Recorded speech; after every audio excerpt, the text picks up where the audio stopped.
Hey Chris, Hey, Julien, pourquoi tu parles comme ça? T'es malade ou j'ai décidé de prendre des cours de doublage pour le podcast. des cours de... Mais attends, mais ça sert à rien, pourquoi tu veux faire ça, là? Écoute, c'est ma nouvelle façon de voir les choses. J'ai ramené un petit peu plus d'intensité. Un truc un peu acteur studio, tu vois, Hollywood. Mais notre podcast, il est très bien comme ça, on n'a pas besoin de faire du drama ou quoi avec les voix, c'est nickel comme ça, c'est quoi ton problème? Chris, ces cours de doublage, ça a changé ma vie. Tu te rends pas compte? Ok, qu'est-ce que ça a pu changer dans ta vie, franchement? Eh ben déjà, tu t'imagines pas combien de meufs j'arrive à choper en prenant cette voix. Ah ouais? Pour de vrai? C'est un truc de dingo, mec. Ah ouais? Ah, je suis d'accord en fait. J'ai toujours pensé que c'était vachement bien de faire des voix pour le podcast. Franchement, les voix de doublage, c'est génial. Tout de suite, là Ça a commencé Oui, ça a commencé. L'émission a commencé. Qui a 50 ans, on n'a pas une Rolex, on a quand même raté sa vie. Aujourd'hui, le cinéma, c'est vendre des pop-corn. J'aime bien Jaja, j'aime bien Doudou, j'aime bien SMS, j'aime bien IP. Je hais ce siècle. Arrête avec ton argument du goût et des couleurs. C'est nul, le goût et les couleurs. On peut plus rien dire. On peut plus rien dire. Peut-on encore le dire? Peut-on encore le dire? Le podcast sur les hot takes, sur les avis controversés. Et oui, on fait le nouveau lancement maintenant. Ouais. On est professionnel. Chris a décidé qu'on n'était pas assez pro. Je me suis pris une soufflante là pendant 5 minutes. Ouais, Julien, on dit pas ce qu'on fait pour les nouveaux arrivants et tout. Voilà, Donc, vas-y. donc voilà, peut-on encore le dire? Votre podcast sur les avis controversés, sur Mais les non. hot takes. On avait dit le podcast qui dit tout haut ce que personne ne pense tout bas. Oui, mais j'allais le dire là, Ah, ça allait pardon. arriver. Ah oui, parce que tu te l'es fait tatouer sur le bras, donc Oui, et pas que sur le bras, si tu veux tout savoir. c'est regarder le bras, le gars.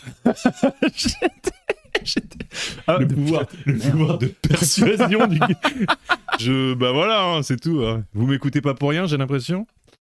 Oui. Oui, voilà. Donc voilà, le podcast sur les avis controversés, mais aussi sur vos avis controversés. N'hésitez pas à nous envoyer vos hot takes, on va réagir. Et puis après, si vous nous envoyez rien, Eh ben, on en a un paquet. On en a encore plein. on en a plein et on va pouvoir réagir ensemble. Et vous allez pouvoir réagir à l'ensemble de nos takes, dans le plaisir, la bonne humeur, la bonne mauvaise humeur. foi. De tout.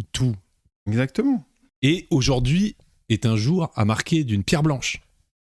Oui. Parce que on va réagir aujourd'hui. Ah mais non, peut-être il faut pas le dire. Non mais si, bon, juste pour dire qu'on va réagir à la take de quelqu'un et qui pour la première fois, Bon, on va pas vous mentir, les autres takes qu'on avait reçus avant, les gens on les connaissait. Bon voilà. C'est vrai. C'était soit des amis, soit ce que je pensais être de la famille. Bon, apparemment pas de la famille très très proche, mais bon. Mais en gros, bon voilà, c'était des gens de notre entourage, quoi, ce qui était d'ailleurs assez drôle, je trouve. Ouais, c'est ça. Et du coup, là, maintenant, pour la première fois, on reçoit des textes de Voilà. gens qu'on ne connaît pas. Et du coup, ça fait plaisir. On est ravis de ça. Et du coup... À savoir qu'on en a reçu 2. Yes. Parce que la personne qui en a envoyé, si ce sont 2, qu'elle sache qu'on va pas réagir aux 2 aujourd'hui. Exactement. Donc, il y en a une qui se prête plus à aujourd'hui, on pense. Et puis, il y en aura une autre pour plus tard, etc. Mais voilà. En tout cas, voilà une partie du programme pour aujourd'hui. Mais déjà, on va demander un petit peu comment ça se passe pour toi, Julien, depuis le dernier podcast. Qui était avec notre ami pâtissier, là. Oui. Alors aujourd'hui, on a droit juste à de l'eau et t'as ramené quelques fraises. J'ai C'est ramené pas des mal. fraises quand même. Et toi, t'as mis des biscuits quand même. Ouais, Non, mais ouais, là, ouais. On fait semblant qu'on on essaie de recréer la magie. C'est ça. Si peut-être on mange les biscuits avec la fraise, là, ça recréera peut-être sa tarte. Non, mais ça recréera rien. ça tout ressemble pas à ça. J'irai écouter le podcast, je nous entends manger, je me rappelle du goût, frère. Oh là là. Quand je mange, on pense à toi, Vincent. Vincent, on pense à toi. moi bien. Maintenant, je comprends pourquoi ton dentiste, il s'est fait revenir 17 fois. Moi aussi, je te ferai revenir 17 fois. Et On ça. devrait lui faire croire que le son a pas pris. Ouais, il était pas bon. Eh le oui, son. il était pas bon. Tu sais, on l'invite juste. On enregistre même pas. On On dit ouais, enregistre mais même c'est plus. juste pour 15 minutes. Mais T'inquiète. Et tant qu'il revient avec un truc, on l'invite. Oui, parce qu'il a dit, je n'arriverai jamais les mains vides. Oh là là. Ah, mais je comprends. Et oui. Bon alors, comment ça va toi? Bah écoute, moi ça va. J'ai passé la semaine là. Ma mère était là.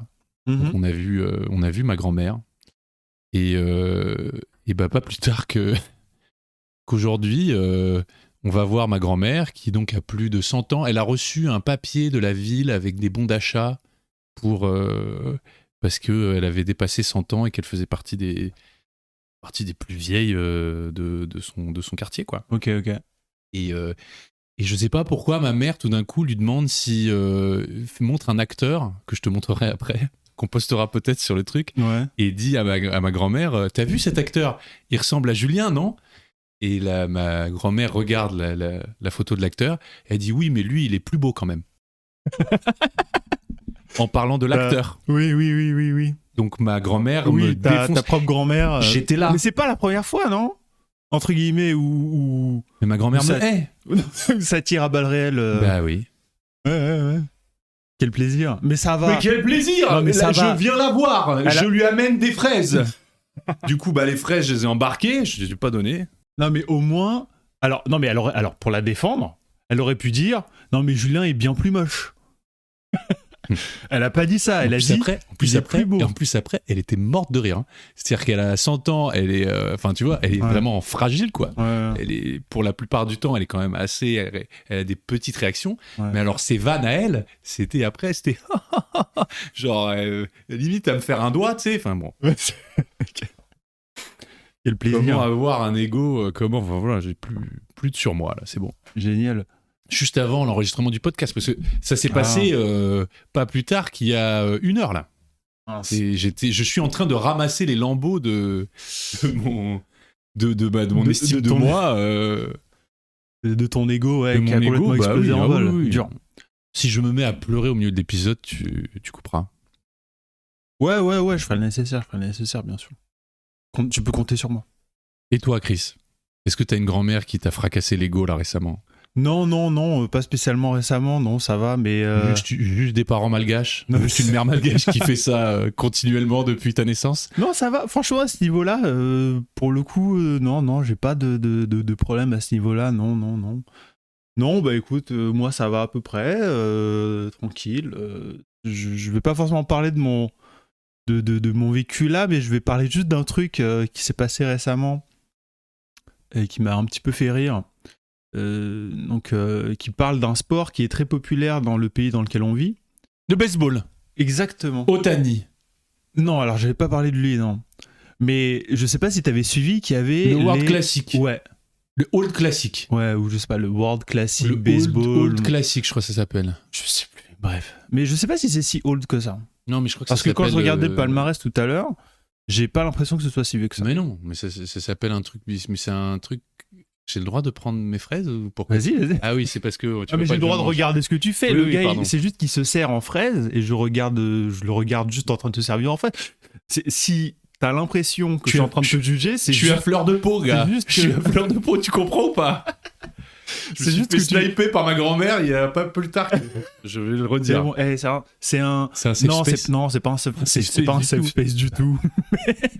mais t'as le droit de manger. Hein. Depuis le dernier épisode, on a le droit de manger. Non, il y avait un truc que je voulais réagir sur le truc du baseball, c'est... Est-ce que tu sais qui l'a gagné, du coup, le mondial là, de baseball? Alors, celui qui vient d'arriver ou celui d'avant? Celui qui vient d'arriver là. Le Japon? Non. Les États-Unis? Quoi? Je suis.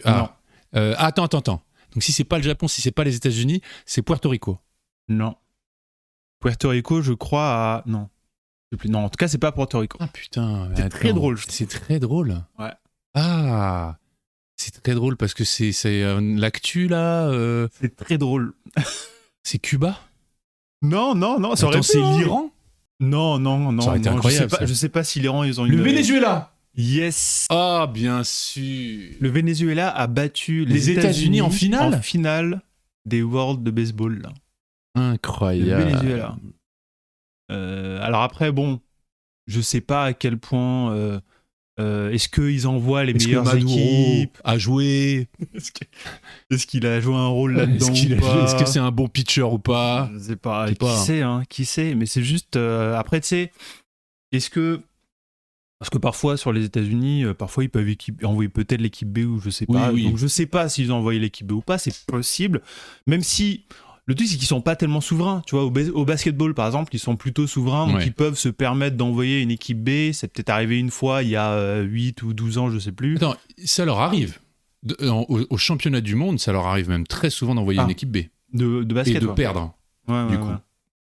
Mais du coup, sur le baseball, parce que cette compétition est relativement récente, je crois que c'est le Japon qui... Il avait remporté la dernière fois. Oui, qui peut-être la fois d'avant aussi. Et en fait, je crois que c'est le Japon qui a gagné le plus de fois les Worlds. En tout cas, de cette compétition-là. Et je crois que c'est relativement récent. De toute façon, on vérifiera et puis on ne fact-checkera pas parce que référence à un épisode précédent, ça ne sert à rien de fact-checker. Donc voilà, et j'ai trouvé ça plutôt rigolo, quoi. Que le Venezuela gagne les Worlds de baseball. Mais comment t'as quand même pas regardé un match de baseball, Chris? Non, j'ai pas regardé un match de baseball, non. Merci. J'ai juste vu le... Mais il faudrait qu'on y aille un jour. Ouais. Faudrait qu'on y aille. C'est vrai qu'il faudrait qu'on y aille. Faut qu'on y aille avec un budget alcool, tu vois. Un budget alcool et un budget popcorn. Avec modération, bien sûr, hein, mais voilà. Et qu'on ait une demi-journée à perdre, parce que ça dure 4 heures, cette horreur. Ouais, je crois bien. Après, on peut peut-être arriver en plein milieu du truc et repartir avant la fin, j'imagine, je sais pas. Et c'est tout. Rien de neuf, non. Dans ma vie, là, récemment, là, tout de suite, là, pas grand-chose. Hein. Je progresse aux échecs un peu, là. Ouais. Bon, je suis 850, là, mais je fais moins d'erreurs qu'avant. Tu sais, il y a un moment où vraiment, genre, je me tapais de la tête à chaque fois, je disais, mais c'est une catastrophe. Je voyais rien. Je faisais une erreur à chaque coup et tout. Et là, je commence à en faire un peu moins. Je me frustre un peu parce que parfois, je vois le move une fois que j'ai bougé, je vois le truc après, tu vois, mais... Ok. Ça te donne envie de dire quelque chose, ça. Alors, le truc, c'est que on est censé essayer de trouver une transition pour enchaîner sur la tech d'après. Ouais, moi, c'est ce que j'essaie de te lancer là-dessus. Je vois. Mais le truc, alors, c'est que Chris, ça va ? Je vous jure que je ne sais pas. Genre, j'ai réfléchi avant. J'avais les yeux dans le vide. Julien me demandait qu'est-ce qui se passe et j'avais les yeux dans le vide. Je sais pas qu'est-ce que je peux faire comme transition pour trouver la... Ok, bon, bah c'est pas grave. On fera la nouvelle, intro. Voilà. Vous savez quoi ? La fois d'après. Et ben, on va réagir à la tech de l'invité juste après. Enfin, voilà. La tech qu'on a reçue. C'est pas la tech de l'invité, c'est pas un invité, le gars. En tout cas, la tech qu'on a reçue. Oui, et puis la prochaine fois, on laissera ce truc de mise en scène à moi. Parce que clairement. C'est pas... Parce que cette transition, elle est ni faite ni à faire. Ni faite ni à faire. Vous l'avez fait pourquoi d'ailleurs? rencontrer le grand amour. C'est vrai, c'est pour ça que vous êtes inscrit C'était la bande-annonce. Ouais, mais vous, au fond de vous, vous avez entre 15 et 45 ans, vous êtes célibataire, vous recherchez le grand amour, appelez temps. C'était pas la bande-annonce, c'était pas vous voulez gagner 1,5 million, inscrivez-vous à tel numéro. Donc moi je l'ai appelé pensant que ça se tournait manège. Donc quand je suis rentrée dans le loft, je vais même vous dire la vérité, si Jean-Edouard serait sorti à la place d'Aziz la première semaine, je serais sorti avec lui. Bon, après cette transition vraiment moisie de Chris, j'ai décidé de prendre les devants. Donc Chris, t'as une take à nous présenter. Yes. Et t'es parti sur un truc capillotracté de take en 3 parties. J'ai rien compris. Non, alors, ok. Bon, c'est juste que voilà. Donc, on a reçu une take d'une personne qui nous a envoyé. Ne vous endormez pas, ça va être long. Qui nous a envoyé une take par email, qui nous a envoyé un vocal. Et donc, du coup, je vais essayer de retransmettre au mieux la take de la personne. Donc, plutôt que de tout simplement mettre le vocal, je vais l'envoyer par plusieurs parties. Donc, on va voir les différentes parties de la take de la personne. Et on va commencer. Et à savoir que je vais réagir dans les conditions du direct. Oui, je fais ça sans filet ou quoi. Voilà, je suis. C'est bon, ça, je suis sans filet. C'est bon, Alex Honnold là, l'escalade. Free solo. Regarde le free solo cette take. Il free solo non, mais cette tu take. te rends compte qu'il a pas écouté la suite. Le gars. Incroyable quand même. C'est dans J'ai jamais cru que c'était possible. Ah, c'est un accent. C'est Mike anglais, américain un peu. Je sais pas. On a tenté un peu. Ouais, je tentais un truc. Ça, on a le droit de faire accent américain. C'est peut-être le seul accent qu'on ait le droit. Bon, la tech de Monsieur C. Alors, Monsieur il nous C. a dit qu'il pouvait, on veut dire son nom. Écoute, t'as rien écouté du podcast, on dit jamais les noms, d'accord. Non, voilà. Je préfère pas comme ça là. Juste, histoire que ce soit tranquille. Donc c'est un monsieur C. C'est pas le même monsieur C qu'on a eu par le passé, mais du coup c'est un monsieur C qui a une tech du coup, on va dire sur notre société. Oui, c'était monsieur C. La Corée ? Ouais. Ah. Ouais. Mais du coup Ok. non, mais du coup c'en est un autre. Allez, on va dire monsieur CH. Monsieur CH. Voilà. Ils se reconnaissent. Et Pour pas que l'ancien monsieur C soit là, mais enfin, je n'ai Oui, rien j'ai rien envoyé. envoyé. Qu'est-ce que c'est que ces conneries ? Mais chérie, c'est même pas ma voix. Bon, une tech société pour vous. Hello les gars, ma haute tech elle concerne l'école française, mais on peut parler de l'école en général en fait. Et c'est pourquoi l'école ne doit plus être obligatoire. Alors je vais essayer d'être assez synthétique parce qu'il y a pas mal de choses à en dire, et puis après comme ça vous pourrez en débattre et conclure sur le fait que j'ai raison. Déjà je pense que la majeure partie des gens devraient s'intéresser à pourquoi l'école a été créée. On pourrait évoquer l'idée de la révolution industrielle qui se passe en France et aussi le contexte de revanche qu'il y a avec les Allemands à l'époque, et aussi s'intéresser à ce sulfureux personnage qu'est Jules Ferry. Mais avant toutes ces recherches historiques, on peut aussi s'intéresser concrètement à qu'est-ce que c'est l'école en fait. L'école c'est quand même une journée type, c'est 8h30, 17h on va dire, donc c'est clairement des horaires de bureau pour des enfants. Déjà pour les adultes, ces horaires-là, c'est particulier. Pour les enfants, je trouve que c'est assez douteux. C'est de quel âge à quel âge l'école ? Depuis 2019, l'école française, elle est obligatoire à partir de 3 ans. Avant, c'était que à partir de 6 ans. Et du coup, c'est maintenant de 3 ans jusqu'à 16 ans. Ouais, c'est intéressant. Moi, je propose en fait qu'elle devienne obligatoire. Bon, en fait, dès 3 mois. 3 mois, ouais. 3 mois, ça pourrait être bien. De 3 mois jusqu'à 16 ans. Ça pourrait être très bien. Et qu'est-ce que c'est ? Donc une fois qu'on est à l'école de 8h30 à 17h, qu'est-ce que c'est ? En fait c'est qu'on va dans un lieu, alors, on ne nous demande pas notre avis, hein. On nous amène dans ce lieu de savoir. On est entre 25 et 30 dans une salle de classe, que des gens de notre âge. On s'assoit, on n'a pas le droit de parler, pas le droit de rire, pas le droit de se lever, et il y a une personne qui va avoir tous les droits entre guillemets et qu'on va écouter religieusement toute la journée, avec quelques pauses le matin, l'après-midi, puis la pause pour le déjeuner bien évidemment, mais voilà, c'est quand même quelque chose d'assez autoritaire dans sa construction même. Donc on y passe de 3 à 16 ans. Ça serait intéressant de se demander aussi à la fin, en fait c'est quoi le ratio de temps qu'on a passé à l'école et choses qu'on a appris à l'école. Je trouve que c'est assez risible comme ratio. Alors, Ça enregistre là ? ça a commencé. Bon bah je crois que ça va être rapide. Non. Ouais, ok, je vois. Alors, ok, mais qu'est-ce que t'en penses de cette tech alors ? Dis-moi tout. Bah juste non en fait. Ah, mais comment ça, juste non ? Enfin, on a. Et puis, attends, pourquoi la musique elle se lance là ? Pourquoi la musique de générique elle se lance ? Attends, Julien, tu vas où là ? Qu'est-ce qui. Juste non en fait. Non, mais. Non, mais attends, on a 20 minutes de podcast là, on a rien là. Pourquoi tu t'en vas On fait comme d'hab après le podcast. Ramène et parapluie. Non, enfin. Bon, oui, mais non, mais attends, tu vas où là ? Mais reviens ! Mais Attends, mais. On n'a pas fini là ! Qu'est-ce que tu fais ? C'est juste non. Non, mais. Ah, mais. Mais reviens ! Non, A few moments later. Alors, déjà, rapidement, pour essayer de cadrer un petit peu les choses. Donc là, on a une première partie où on a Monsieur C qui nous explique un petit peu CH qui nous explique un petit peu sa tech. Juste après, je passerai un autre extrait sur les arguments traditionnels pour que les gens donnent pour garder l'école et qu'il essaye du coup de plutôt dézinguer.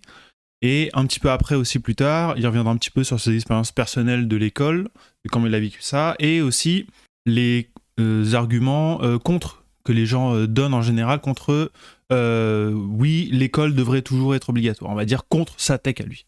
Je sais pas si vous voyez à peu près, mais je vais faire en sorte que... J'ai rien écouté, je suis désolé, j'étais en train de noter un truc. Bref, tout ça pour dire qu'il y aura d'autres extraits qui viendront juste après. Alors, Julien, non alors, pour toi. Oui, non. Enfin... Oui. Non, mais j'ai rien de plus à dire. C'est non. Non. Alors, c'est... Comment dire ? c'est pas inintéressant comme take. Alors, je t'ai pas écouté. Est-ce qu'il va venir après avec un modèle alternatif ou pas ? Pas directement. Ok. Bon, alors, au-delà de... alors, j'adore la take. Je trouve que les prémices sont pas inintéressants. De comparer ça, de calquer ça sur le monde du travail, par exemple. Je vais commencer par dire un peu les trucs où je serais d'accord. Je sais pas si vous vous souvenez, mais bon, en bon devin, j'avais un petit peu prédit la take, et il se trouve que le podcast dernier, je parlais du fait que en France, on a énormément d'heures de cours. Et que ça nous rend pas meilleurs, mais que je crois dans l'UE, on est de loin les gens qui passent le plus de temps à l'école. Bah, de toute façon, en vrai, si tu regardes un petit peu, c'est difficile de faire pire. Faire pire, oui. Genre, c'est littéralement 8h, 16h, on va dire. 30. Ouais. 8h30, 16h30. Mais gros, encore une fois, moi je restais à l'étude, c'était du 8h30, 18h. Ouais, c'est ça. Ce qui est plus que 35 heures. Ouais. Je passais plus de temps à l'école qu'un salarié. Donc, et ça, c'était en école primaire en plus, imagine-toi, parce que c'est un peu mieux après au lycée, mais au collège et au lycée. Mais au collège et au lycée, on a cours les mercredis matins et les samedis matins. Et moi, quand je dis ça à des étrangers, les gens sont là, mais attends, vous savez pas, samedi matin, mais pourquoi ? Enfin, faites une vraie journée le mercredi. Enfin, tu vois, c'était très bizarre. Ouais. Donc, qu'on passe trop de temps à l'école, comparé à d'autres systèmes où notoirement, moi il me semble bien qu'en Allemagne par exemple et dans d'autres pays de l'Est, les cours finissent beaucoup plus tôt et qu'ensuite après c'est des activités sportives. Comme ici en fait. Et je crois qu'au Japon c'est la même chose. Et je pense que pour le développement d'un enfant, c'est vrai que est-ce que de 6 à 12 ans, c'est si bien que ça de rester en classe si longtemps, sachant que moi j'avais entendu que... Les pédiatres maintenant sont assez d'accord sur le fait que 8 heures, c'est trop tôt en fait. 8h30, lever des gamins à cette heure-là, c'est trop tôt, que c'est pour ça qu'on est déglingué le matin, qu'en vieillissant, on a besoin de moins d'heures de sommeil, mais qu'en fait, pour la croissance, mais pas que pour la croissance, mais pour le développement du cerveau, entre, je crois, alors là, c'est vraiment... Là, je vais dire, je crois, j'en sais rien en fait. Enfin, il me semblait qu'entre 6 et je sais pas quel âge, mais en gros la de naissance, on avait besoin de 8-9 heures. Et que c'est compliqué en fait. C'est pas réaliste de coucher ses enfants à 22 heures. Et en fait, sur notre rythme, on devrait commencer à 10 heures, quoi. Et est-ce que l'école n'a pas été créée pour pouvoir mettre les parents au travail ? Tu vois, les parents vont à l'usine, donc il faut bien que les enfants fassent quelque chose, donc on les met à l'école. Oui. Entre guillemets, oui. De là à ne pas vouloir que l'école soit obligatoire, réformer l'école, pour moi, ça me paraît être... Pour moi, c'est un petit peu ça, le cœur du sujet, c'est... moi, je comprends, et puis il parlera des soi-disant bienfaits de l'école juste après, et on jouera cette partie-là juste après. Mais ouais, la question pour moi, c'est... moi, je comprends totalement qu'on remette en cause l'école telle qu'elle est. La question, c'est est-ce qu'on doit la réformer et faire en sorte qu'il y ait un autre genre d'éducation plus inclusive des différents profils des élèves, ou est-ce que on doit carrément la supprimer ? Et pour moi, l'instinct, le truc où on devrait se dire ça, c'est pas forcément une bonne tech à avoir, c'est parce que je pense que voilà, donc il a parlé d'Ulferi, du côté un peu sulfureux du gars, parce que c'était lié aussi aux colonies ou des trucs comme ça, entre autres choses, j'imagine. Et moi, je trouve que les gens qui parlent, on va dire, de peut-être supprimer l'école obligatoire, en tout cas de l'école telle qu'elle est là, t'as deux types de personnes qui ont cette tech-là. Et t'as soit les gens plutôt progressistes comme nous, qui ont une vision de l'éducation qui est différente, qui est beaucoup moins autoritaire, mais qui tend plus vers l'émancipation des enfants, donc de maximiser leur potentiel. Parle pour toi. Hein. Maximiser leur potentiel plutôt que de les formater, de les faire rentrer dans des cases. Donc ça, t'as des personnes qui disent ça, mais les autres personnes qui disent ça, pour moi, c'est les zinzins libéraux libertariens zinzins qui veulent supprimer l'école pour que justement l'État n'ait plus rien à dire et plus rien à réguler sur ce genre de choses-là, et que en fait on libère La et que ce pensée, soit, entre guillemets, la loi de la jungle, entre guillemets, Ouais. en fait. Et pour moi, c'est ça le truc, c'est qu'on doit se rendre compte que, je m'en rends bien compte que c'est pas la même chose qu'on demande. L'espoir derrière le fait de supprimer l'école n'est pas le même, Ouais. mais pour moi, du coup, faut éviter, parce qu'imaginons, on la supprime. Oui, bien sûr. Ben, c'est pour ça que je te demandais est-ce qu'il propose un modèle alternatif, parce qu'il y a en fait, encore une fois, il y a vraiment quelque chose d'intéressant à se demander pourquoi l'État a mis en place l'école à ce moment-là, pourquoi en fait à un moment où on peut se dire qu'à un moment où en fait la France passe d'un truc un peu féodal à beaucoup de fermes, tu reprends en fait tu reprends l'exploitation de ton père, enfin de ta famille et tout, à un moment où les gens vont dans les villes, vont à l'usine et où tout d'un coup, bon, il faut que les gens soient absents. Enfin, c'est-à-dire, tu peux plus vraiment travailler avec tes parents. Et en plus, après, la France va avoir besoin de gens formés, en fait. Il y a un besoin, à un moment, de citoyens, comment dire, plus...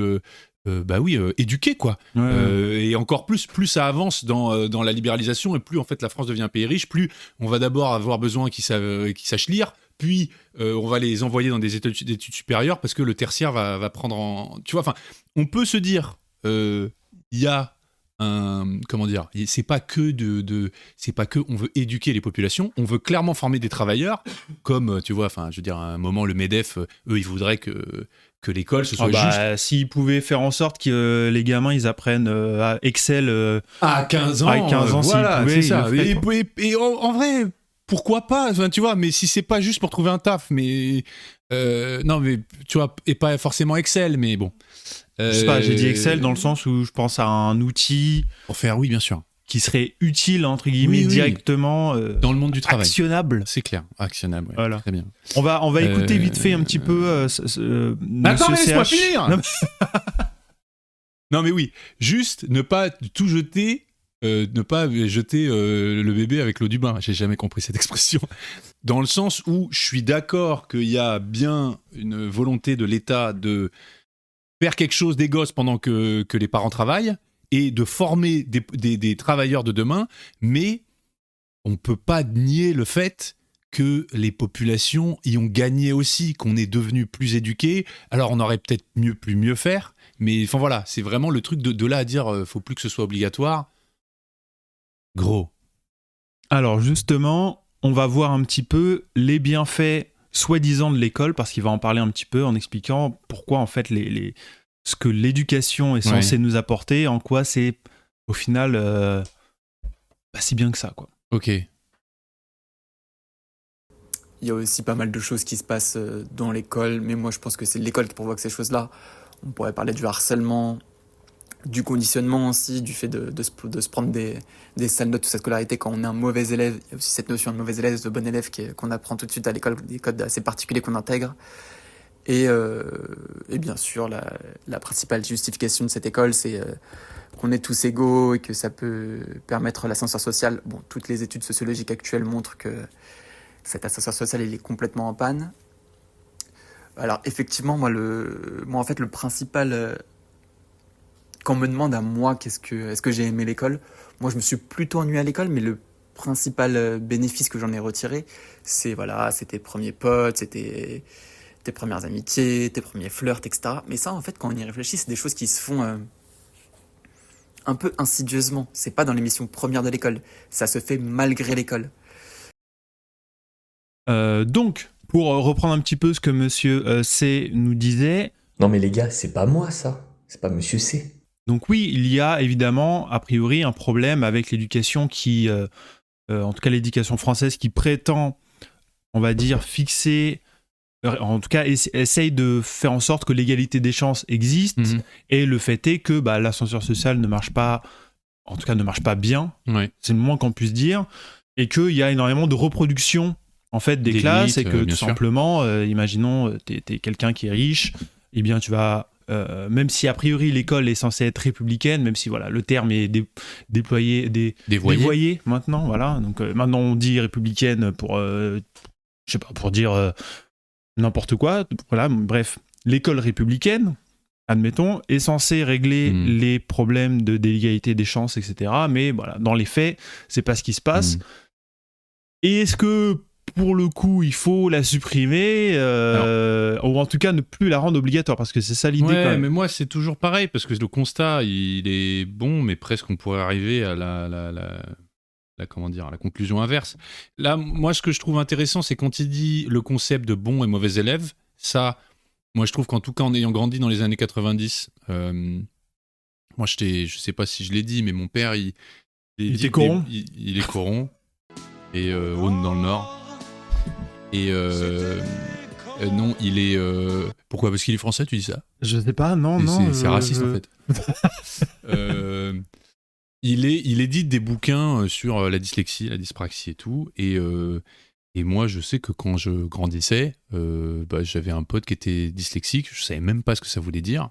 Et et je pense qu'en vrai, il avait la chance d'être gamin dans le centre de Paris avec des parents qui peuvent se payer un orthophoniste pour savoir pourquoi son gamin se paye des -15 en dictée et galère à apprendre à lire. Alors, tu vois, et c'est tout ça, ça en fait des, entre guillemets, cancres, dans le sens où, en tout cas, sur ces matières-là, ils sont mauvais, alors que, et même dans l'idée où il serait même pas dyslexique, hein, je veux dire, mais où c'est vrai que d'avoir des galères dans certaines matières et de se faire entendre que t'es un mauvais élève, enfin, en tout cas, le système de notation, ouais, moi je suis d'accord. Mais c'est pour ça, encore une fois, moi je trouve que les constats sont bons et le blocage de l'ascenseur social, oui.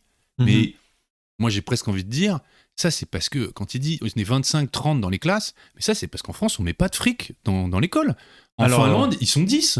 Alors est-ce que pour toi, le fait que l'éducation aujourd'hui ne marche pas, parce qu'a priori on est tous les trois d'accord en tout cas sur le constat que, comme d'hab, on va dire c'est un spectre, c'est pas ça marche pas ou ça marche bien ou ça marche mal, c'est, on va dire, ça marche plutôt pas bien, ou en tout cas ça pourrait être beaucoup mieux.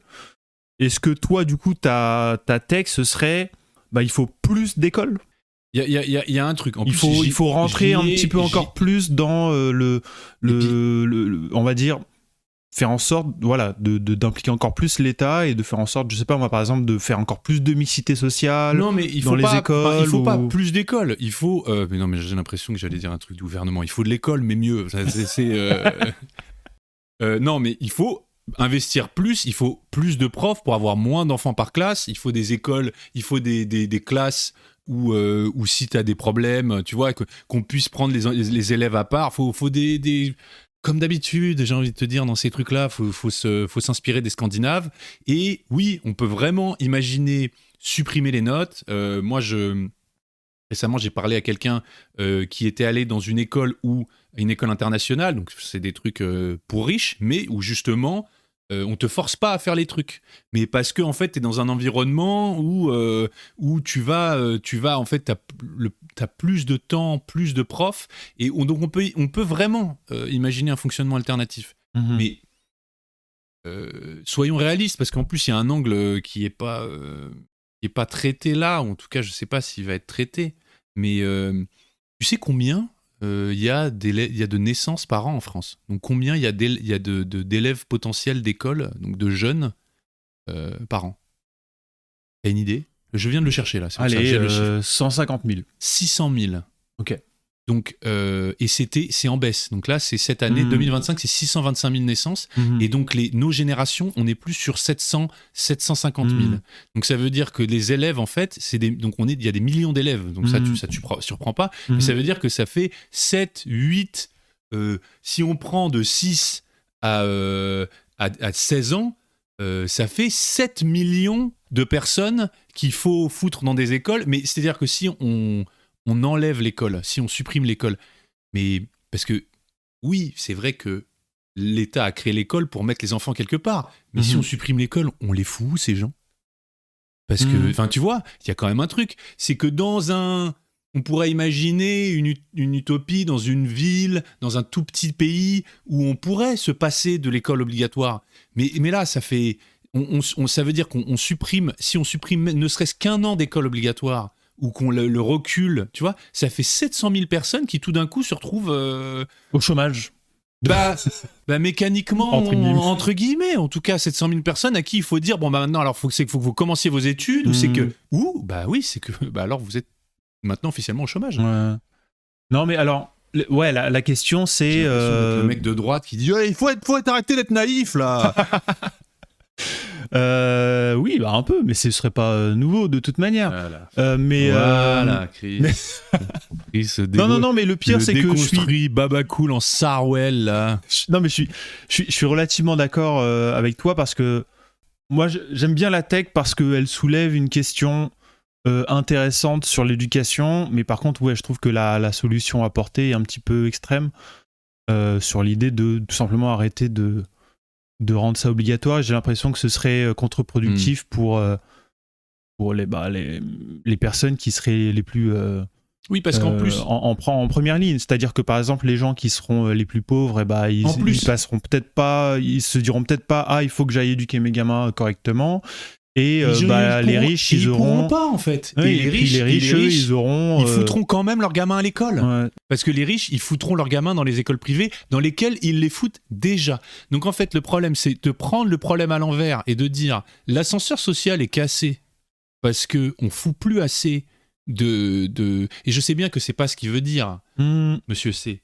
Mais l'ascenseur social est cassé et donc vous voyez bien que ça marche plus parce que les classes populaires arrivent plus à se hisser au-dessus, mais ce sera encore pire en fait parce que les classes populaires ont déjà pas ce qui donne un temps d'avance aux bourgeois ou enfin aux classes hautes, c'est avant tu sais, c'est Bourdieu quoi. Avant l'héritage monétaire, c'est l'héritage culturel. C'est le fait que tu as des parents qui sont déjà plus cultivés, qui peuvent t'aider, qui peuvent voir que tu as des lacunes et donc te donner l'argent pour te faire des cours particuliers ou t'aider avec tes devoirs. Enfin, donc c'est presque, oui, encore une fois, moi je pense que c'est plus d'écoles, non, en termes quantitatifs, mais en tout cas, une implication des profs qui puisse être plus grande, donc peut-être plus de profs, juste toujours plus d'investissement en fait. On va écouter la fin de sa take qui revient sur les potentiels contre-arguments que certains d'entre vous pourraient avoir pour sa take aussi. Et voilà, ensuite, concernant cette hot take, je pense que les premières contradictions, les détracteurs vont dire voilà, on va faire une génération de stupides, vraiment de bêtises absolues. Moi, je pense que c'est totalement le contraire. Je pense qu'il y a des savoirs naturels. Je pense qu'en fait, ça permettrait de faire confiance aux enfants. Les savoirs naturels, ça peut être lire, écrire, mais pas seulement, plein d'autres choses. Quand on regarde en fait un enfant d'1 an, 2 ans, 3 ans, tout ce qu'il apprend par lui-même, la posture, se tenir, se mouvoir, la motricité, mais aussi l'apprentissage des langues, savoir parler, savoir s'exprimer, c'est quelque chose qu'il fait en fait en écoutant par lui-même tout seul, sans qu'il y ait besoin qu'il se rende dans un lieu comme l'école. Moi, je suis vraiment partisan du fait qu'un enfant, mais a fortiori un individu, en fait, il apprend beaucoup plus quand ça vient de lui, quand il a le désir d'apprendre quelque chose, que quand on lui impose. Donc voilà, ensuite je vais vous laisser en débattre, mais clairement l'école c'est quelque chose qu'il faut... il faut en finir avec ça en fait. Mais oui. Ouais. Je suis d'accord. Pareil, je suis plutôt d'accord. En fait, c'est ça. Moi, je suis d'accord sur pratiquement tout ce qui est raconté. Mais c'est sûr, vous jouez au Diabolo ensemble, vous faites en Sarwell dans le parc de Yo-Yogi. Non. Vous arrivez avec votre monocycle en jonglant. Tu le connais en fait, ce mec. Vous avez fait l'école du cirque ensemble et vous crachez du feu, c'est ça? Ça peut arriver, c'est possible. C'est peut-être pas un hasard qui s'appelle CH, tu vois, je sais pas. Non, mais pareil, en fait, le truc, c'est que moi, je suis d'accord sur tous les constats, etc. Et par contre, la solution, je suis pas forcément d'accord avec ça. Vraiment, pour moi, le cœur du truc, et là où je suis d'accord avec lui, c'est vraiment l'idée, justement, de faire de l'émancipation plutôt que de l'éducation. C'est-à-dire qu'aujourd'hui, en plus, la façon de voir l'éducation plutôt de droite, et on va dire même, c'est plutôt la vision hégémonique aujourd'hui de l'éducation, c'est vraiment l'autoritarisme. Enfin, l'autorité plutôt. L'autorité. Parce qu'autoritarisme, on tombe pas forcément là-dedans non plus, mais c'est vraiment l'autorité. Ouais. C'est, on a le professeur qui est au-dessus et qui donne la direction. Ouais. Et, entre guillemets, si jamais tu as décidé d'apprendre la même chose, mais d'une autre manière, ou que tu as trouvé une autre solution ou des choses comme ça, on va pas te récompenser pour ça. Si t'es un zèbre, tu vois, finalement, et que tu as des façons de voir les choses différemment. aujourd'hui, le système fait que on ne t'aide pas en fait à te développer. Et on a énormément d'accent qui est donné sur certains types de savoirs, là où par exemple des gens qui seraient plus manuels par exemple seraient beaucoup moins vus. Moi j'ai un exemple par exemple très clair, c'est moi j'ai un pote d'enfance, on a des parcours vraiment très différents, mais le truc c'est que moi j'ai toujours été plutôt entre guillemets intellectuel dans le sens où c'était les maths ou des trucs comme ça. Je m'en sortais mieux, mais lui, c'était un gars manuel où par exemple depuis gamin, son père, il lui faisait faire, je sais pas moi, il avait des étagères, il faisait des étagères, des trucs comme ça. Et ce pote à toi, c'était Manuel Ferrara.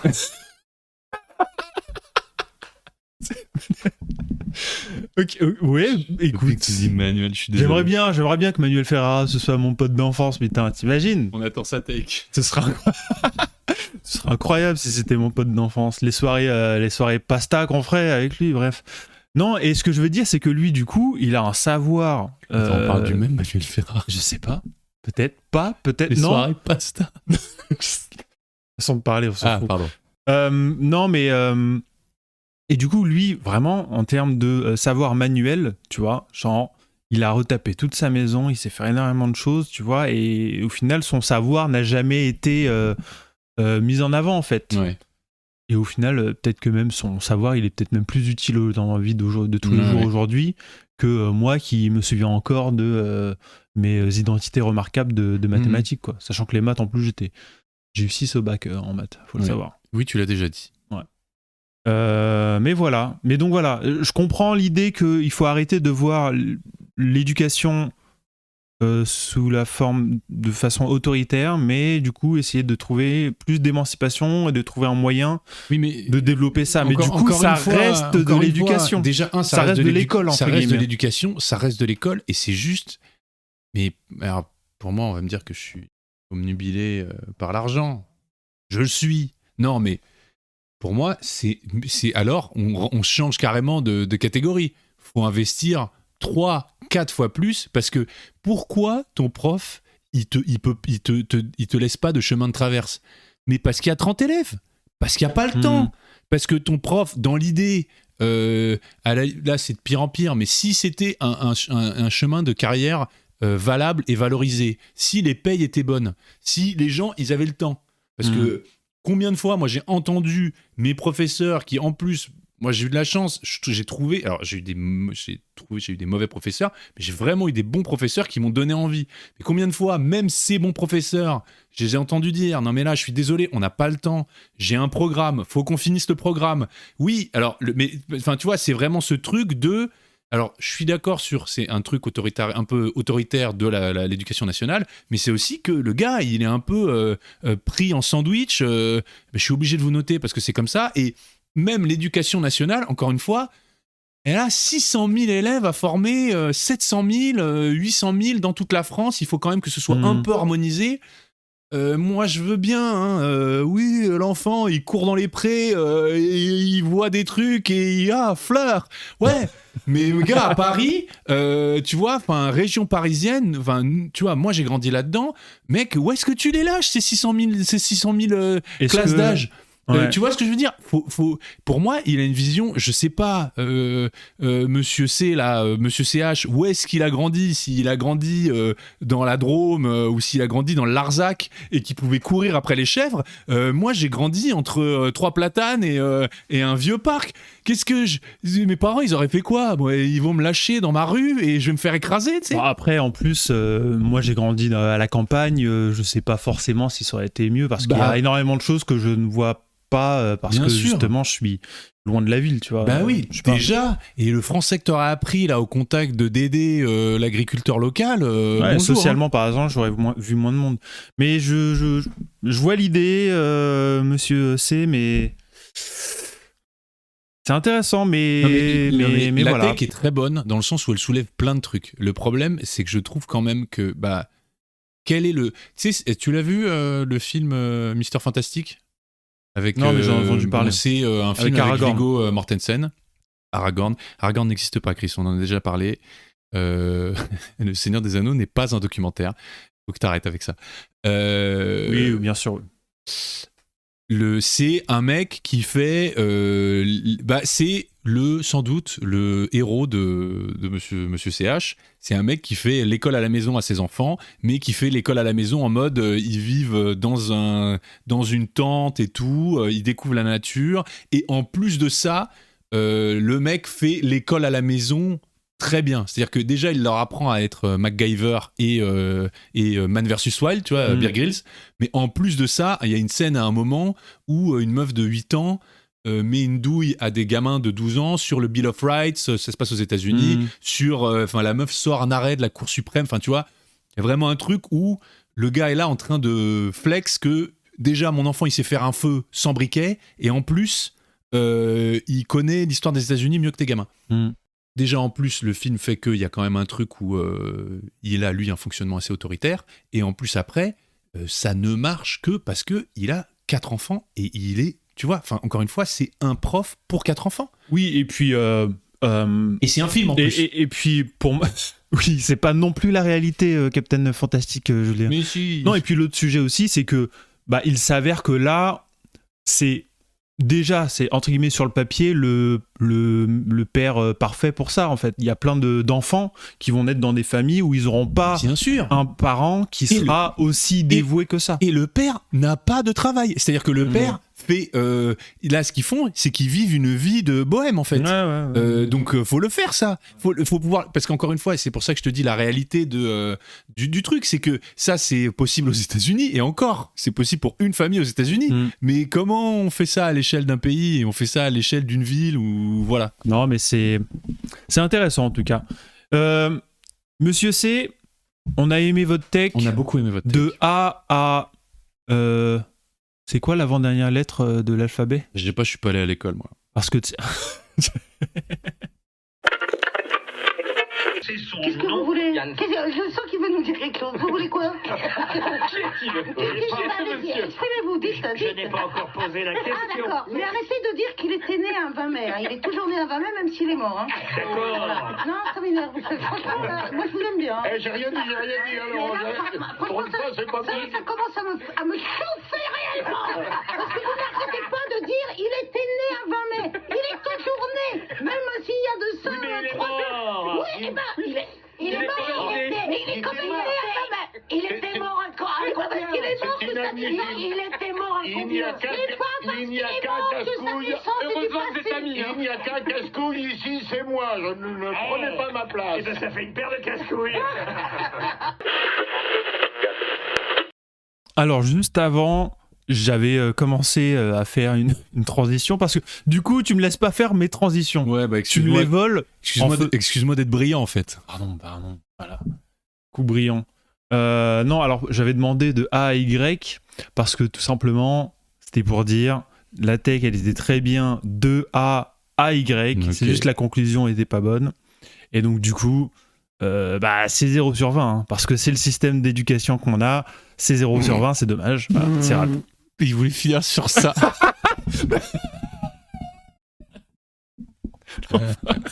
L'enfoiré.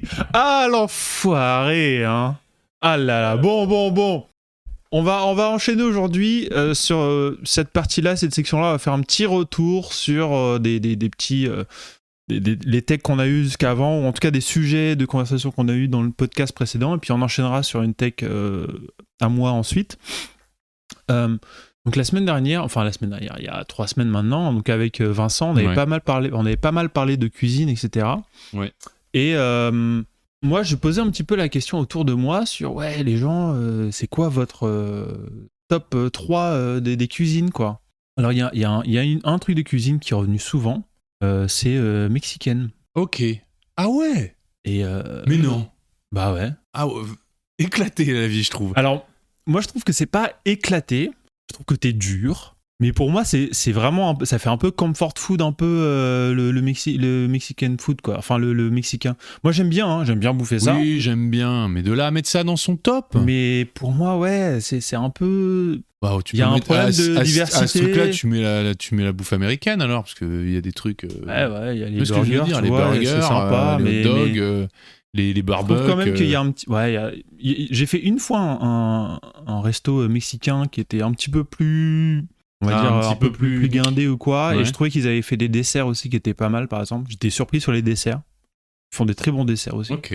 Qui sont pas au niveau de la France. Julien, ok, d'accord, mais voilà, donc il y a un Mexicain qui revenait un peu, et sinon il y avait Moyen-Orient, même si c'est quand même très large, Moyen-Orient, mais il y avait pas mal de Moyen-Orient qui revenaient. Tu veux dire libanais, ça Pour moi, Moyen-Orient, ouais. ça fait... C'est limite problématique de dire Moyen-Orient, non? Il y a des gens qui vont pas être d'accord. Dire, non, mais tu sais, c'est un peu dire moi j'adore la bouffe africaine. Ouais, je pense. Parce je pense que ça doit être divers. Moyen-Orient, il y a le vent, quoi. Déjà, le concept de Moyen-Orient, c'est un petit peu. Ouais, on est d'accord. Mais moi, j'en sais rien, mais il me semble que la bouffe saoudienne, ça n'a pas grand-chose à voir avec la bouffe syrienne et libanaise. Je ne m'avancerai pas parce que moi je connais que libanaise, mais a priori, en tout cas, à mon avis, le bon a priori, c'est de se dire que c'est différent. Bah oui. On est d'accord. Non, parce que c'est des peuples différents, tu sais, Iran, Afghanistan, enfin je sais pas. Ah, on est là juste pour flexer le nombre de pays asiatiques que t'es capable de dire là. Non, mais je sais pas, mais c'est... le Turkménistan. Le Turkménistan, ça reste quand même très différent que le Kyrgyzstan. Non, mais c'est un peu dire la bouffe d'Europe de l'Ouest, tu vois. Je suis d'accord. Non, mais je suis d'accord. Je suis d'accord que c'est un peu de l'Ouest, d'accord. Bon, parce que Europe de l'Ouest, ça met quand même l'Angleterre et la France dans le même panier. Et ça... Qui a dit ça? C'est moi, pardon. Vous arrêtez. Je suis schizophrène. Les gars, ce truc tout seul. Non, et puis, et un dernier point là-dessus, c'est que, évidemment, en fonction de la nationalité, tu verras bien que les gens ne te répondent pas la même chose. Ouais. Et que, par exemple, si tu poses la question à des gens d'origine asiatique, ou plus précisément Japon, par exemple, Japon, les gens vont répondre à 3/4 du temps. Italie. Des trucs... Non. Enfin, pour moi, ils répondent dans les 3/4 du temps des bouffes d'Asie. Ah oui, bien sûr. Oui, bien sûr. Et par exemple, du coup, coréen revient souvent. Bien sûr. Alors, ouais. Moi, j'aurais presque une take à faire sur la fermeture d'esprit des Japonais en termes de nourriture, quoi. Parce que pour sortir coréen... Mais c'est quand même très différent de ce que fait le Japon, la Corée. Oui. Mais si tu sors coréen, c'est que pour moi, t'as pas vu assez de choses. T'as pas goûté à beaucoup de choses. Mais ok, d'accord. Moi, j'ai presque... J'aurais une take sur ça. Donc ça viendra un jour. Ah, si ça vient un jour. Ça vient un jour. Sur la bouffe coréenne. Ok. Mais d'accord, intéressant. Donc t'as demandé quand même à... T'as demandé à des Japonais. T'as demandé à des Japonais qui t'ont dit au bout de 2 minutes, mais tu es le Français le plus sympa du monde. Tous ils me le disent. Tous ils me disent. T'es vraiment français, Chris. C'est incroyable que tu sois français, Chris. Tu es tellement gentil. Non, c'est peut-être pour une autre raison qu'ils me demandent si je suis vraiment. Ouais, je sais pas. Enfin bref, le bon soupçon, c'est juste que je suis ultra sympa. Le bon soupçon toujours. Julien, tu voulais revenir sur ta take du vouvoiement, je crois, où ça a encore créé. Un conflit intrafamilial. Non, mais j'ai reçu. Il nous faut un jingle. Non, mais ma famille d'abord, ou un truc comme ça. J'ai reçu des. Mais je trouve, en fait, j'ai reçu deux trucs que je trouve intéressants. Déjà, peut-être. La texte sur le vouvoiement. Le texte sur le vouvoiement est important. Je veux pas enlever le vouvoiement. Peut-être déjà, je voudrais commencer par mettre 2 extraits. Je voudrais mettre 2 extraits. Je voudrais mettre Patrick Sébastien dans Complément d'enquête et je voudrais mettre Laurent Alexandre dans Le Crayon. Finalement, Raphaël Mesrahi, il a raison, votre ami. Vous êtes un peu susceptible parce qu'on a montré. C'est pas que je suis susceptible. C'est pas que je suis susceptible. Comment te résumer ça d'une très jolie phrase? Malgré tout ce que tu as essayé de montrer, tu vois, je pense que j'ai réussi ma vie et que ma mère serait fière de moi. Parce que si j'avais raté ma vie, je ne serais pas dans le fauteuil, je serais dans le tien. Bien sûr. Et ma mère ne serait pas fière. On a interviewé 8 sur 14 intervenants, il y en a 8 qui sont des soutiens. Jacques Malater, votre meilleur ami, votre frère même, il dit. Fabien Lecoeuf, Bernard Montiel, Michel Drucker, Yves Bigot, Brigitte Delouis, Raphaël Mesrahi, on a tous vos Mais tu me prends pour un perdreau de l'année ou quoi là? Attends, tu me prends pour un perdreau? Tu crois que j'ai 14 ans, que je suis naïf à ce point-là? Donc alors voilà, là, on a Patrick Sébastien qui réagit à un sujet sur lui. Alors, tout le monde connaît Patrick Sébastien. Qu'est-ce qu'on essaierait au fond de cette boîte ?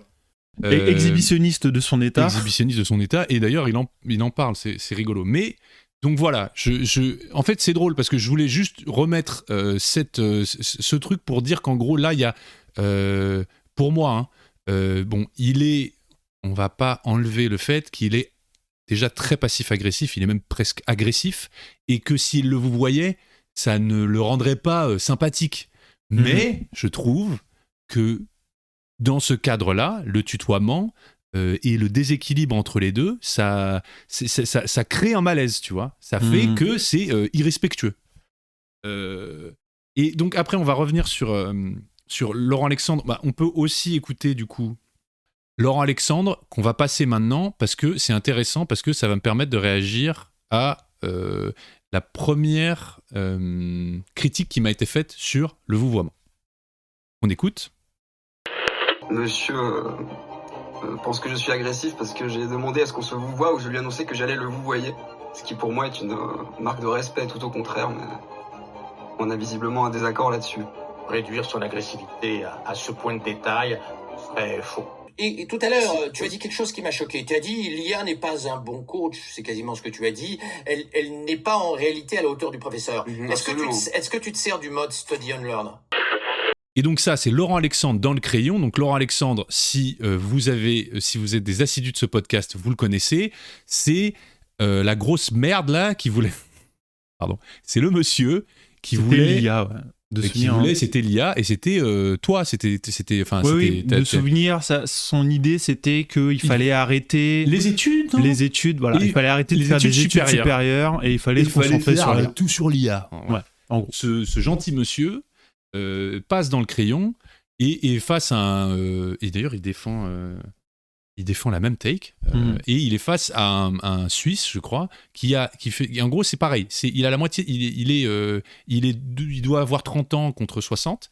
Et donc, comme vous l'avez entendu, il refuse de le vouvoyer. Donc ça, c'est exactement le même cas de figure. Et donc, ce qui m'a été reproché en premier lieu, c'est, on m'a dit, le vouvoiement, c'est quelque chose de bourgeois. Eh bien moi, je vais vous répondre l'inverse. Je pense que le tutoiement, et en particulier dans le milieu professionnel, c'est un réflexe bourgeois. Parce que quel est le point commun entre Daniel Cohn-Bendit, entre Laurent Alexandre et même entre Patrick Sébastien qui, bien que se référant au peuple, est un monsieur qui vient du milieu, ça fait 40 ans qu'il baigne dans l'audiovisuel et dans le fric. Ils ont tous des casseroles liées au sexe. Ils ont tous des casseroles. Je sais pas si, mais peut-être pour Laurent Alexandre, j'en sais rien. Mais en tout cas, pas de diffamation. Ce sont des bourgeois et ce sont eux qui vont imposer le tutoiement à des gens, parce qu'encore une fois, c'est ce que je trouve gênant, c'est qu'on refuse le consentement, enfin, c'est-à-dire qu'on impose sa vision à l'autre. Et donc, la personne qui m'a envoyé ça m'a dit oui, mais moi, à mon boulot, on se tutoie tous. Et bon, il m'a donné l'exemple de sa compagne. Mais le problème... très cher monsieur, c'est que vous êtes entre bourgeois, encore une fois. Tu vois ce que je veux dire ? Et c'est pour ça que moi je te parlais de marketing, de start-up. C'est que tout ça, c'est dans des milieux où c'est un entre-soi de bourgeois, en fait. On est tous plutôt bien payés, on vient tous, on a tous fait des études, on vient tous d'un truc, et donc on peut tous se tutoyer dans le plus grand des calmes, parce que en fait, on est tous pareils. Ouais. Et on essaye de supprimer ces trucs de domination. Ouais. Donc mais moi, du coup, ouais, je suis d'accord. Mais même par exemple pour aller, alors je suis totalement d'accord sur à peu près tout ce que tu dis là. Sur le côté bourgeois, je pense que tu disais bourgeois parce que c'était aussi pour répondre à son argument de le vouvoiement, oui. C'est les bourgeois qui vous voient.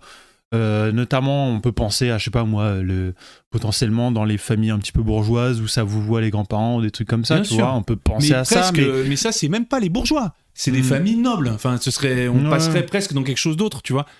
Ouais.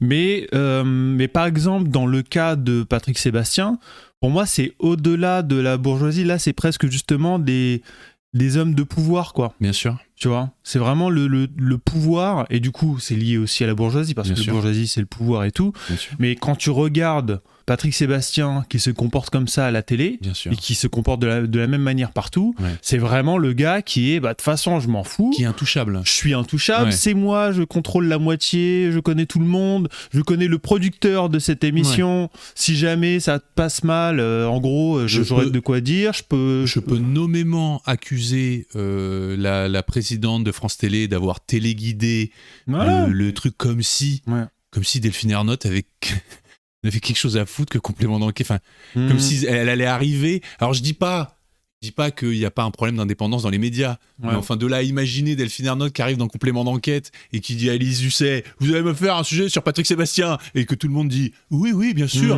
et parce que je le déteste, tu vois. Enfin, bon. Ouais, non, mais tu vois, et c'est en ça que, typiquement, si Trump parlait français, tu pourrais très largement imaginer qu'il se mettrait à tutoyer tout le monde en permanence, par exemple. Bien tu sûr. vois. Parce que justement, c'est quelqu'un qui abuse de son pouvoir et de sa position de force. Ça, c'est une chose. Et l'autre truc sur les différentes boîtes, en fait, le peu d'expérience que j'ai après sur les boîtes françaises, le seul endroit. Alors, j'ai bossé dans des boîtes, on va dire, d'informatique, Ouais. où on était justement à peu près tous dans le même bain. Ouais. Et donc, du coup, ça se tutoyait, Bien tu sûr. vois, forcément. Et le seul endroit où je faisais, où il y avait du vouvoiement, Ouais. c'était quand j'ai bossé à Flunch, par Voilà. exemple. Qui était du coup un taf plus de prolétaire, où tu avais plus de rapports de classe. de classe, ou en tout cas, où en tout cas il y avait vraiment plus de subordination, mixité, des choses quoi, comme en ça, tout quoi. cas. Ouais, Et voilà. de subordination. Ouais. Et s'il y en a un qui tutoie l'autre, ça va être le bourgeois qui va se mettre à te tutoyer. Tu vois ce que je veux dire? Et c'est toujours ce rapport de domination. Donc vraiment, je maintiens que c'est vraiment. Il est nul ce contre-argument, parce que c'est vraiment l'inverse. Pour moi, c'est ne rien comprendre au rapport de domination, de dire c'est. Comment dire, dire le vouvoiement, c'est un truc de bourgeois, c'est prendre le trou de la lorgnette de ce dont je parlais à la fin, qui est mon père qui vouvoie des amis à lui. Sur ça, je veux bien dire que ça, c'est quelque chose de sans doute de mecs littéraires qui s'amusent à se vouvoyer entre eux. Oui, mais ça ne concerne personne. Je suis sans doute un des rares gars à avoir vu ça. C'est sans doute peut-être un délire de fac entre ces gens-là, tu vois. Donc c'est pas de ça qu'on parle. Et je peux te garantir que dans une usine, les ouvriers vouvoient leur patron et vouvoient les cadres qui les virent à la fin. Donc vraiment, c'est pas un bon argument. Et puis on compare des situations où justement on parle de rapports de force dans le milieu du travail, ou par exemple aussi à la télé, où en fait forcément c'est public, donc il y a aussi un rapport de force, parce qu'à ce moment-là Patrick Sébastien il est sur le grill aussi. Donc forcément, dans ces moments-là, c'est des moments où ça compte. Après, le vouvoiement dans la famille, ou entre membres de famille ou entre potes, des trucs comme ça, entre guillemets, on s'en fiche un peu. On s'en fiche un peu. Mais là, c'est pas tellement important de savoir si tu vouvoies ou tutoies, on s'en fout un peu. En vrai. Et là, il y a de la violence symbolique, tu vois, dans tout ce qu'on voit. Et d'ailleurs, bien sûr. C'est rigolo de dire que l'autre son de cloche qu'on a eu, c'est Vincent, donc l'invité de la semaine dernière, qui lui nous a dit, je suis tout à fait d'accord avec toi, Julien, et c'était ses mots, la meilleure take que j'ai entendue du podcast, ça ce ne sont pas ces mots, j'invente, mais il a dit, moi je vous voyais mon patron et il m'a forcé à le tutoyer, c'est-à-dire que moi j'étais très... je voulais le vouvoyer pour mettre cette distance-là, ça m'allait très bien, et il a fini par à force d'insister, par me faire le tutoyer, mais moi j'aurais préféré le vouvoyer. Et donc c'est exactement ça, ce dont je parlais.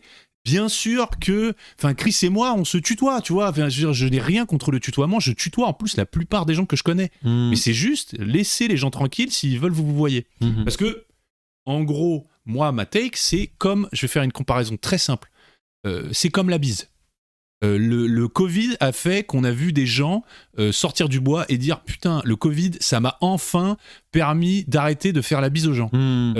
Pour moi, c'est pareil. en fait, les gens qui ne voient pas le problème, c'est des gens qui ne sont pas touchés par le problème. Donc si toi t'es là à te dire attends, je comprends pas le problème avec la bise, c'est que t'es pas un introverti ou t'es pas quelqu'un qui a peur du contact, tu vois. Et si en fait il y avait des gens qui étaient gênés par la bise dès le départ, eh ben on arrête en fait, on se serre la main et t'inquiète pas que avec ton meilleur pote avec qui t'as fait du rugby et tu claques la bise et tu lui claques les fesses et vous masturbez sur une biscotte, ben tu vas continuer à lui faire la bise en fait. Non mais tu vois ce que je veux dire, c'est toujours un truc de ça n'empêchera pas que les gens se tutoient ou se vivent, ces trucs, c'est juste en tant que... Oui, puis après le sujet de la bise, le sujet central de la bise, c'est pas tellement la bise entre gars. Voilà. C'est plutôt... Non, mais bien sûr. Mais même entre gars, parce que c'était ça aussi, c'est juste avec une histoire... femmes, je veux dire. Mais bien sûr, tu as tout à fait raison, mais c'est une histoire de consentement, c'est une histoire de mettre en place des trucs de... Et si vous sentez que vous captez pas le délire, c'est que sans doute vous n'êtes pas c'est-à-dire que vous n'êtes pas touché par le problème, mais ça ne veut pas dire que vous emmerdez pas tout le monde à les tutoyer, en fait, tu vois. Il y a peut-être des gens comme moi qui préféreraient vous voyer. Yes. Mais donc, passons. Le dernier point, ça a été de dire qu'en anglais, il n'y a pas de vouvoiement. Et donc, ça c'est l'autre personne qui m'a dit qu'est-ce que toi, Tim, est-ce que tu penses pas que tout serait plus facile sans vouvoiement ? Alors, oui, ça c'est une expérience de pensée. Bien sûr qu'on peut imaginer une langue sans vouvoiement, la preuve, l'anglais. Mais moi, ce que je voulais dire là-dessus, et ça va être beaucoup plus court, c'est juste que j'ai l'impression que c'est plutôt l'anglais l'exception parmi les langues. Parmi les langues, parce que il se trouve que les langues germaniques, l'allemand, ils font presque exactement pareil que nous. Ils utilisent un vouvoiement, mais qui est la troisième personne du pluriel. Corrige-moi si je me trompe en tant qu'hispanophone.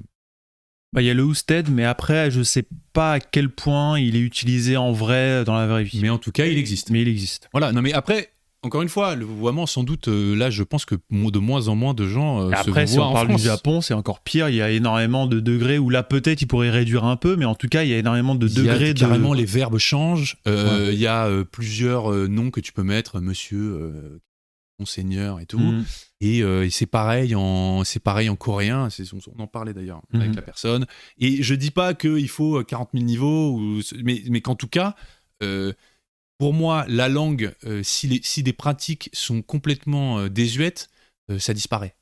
C'est pas l'Académie française qui nous a forcé à dire la Covid, tu vois, enfin, je veux dire, si à un moment...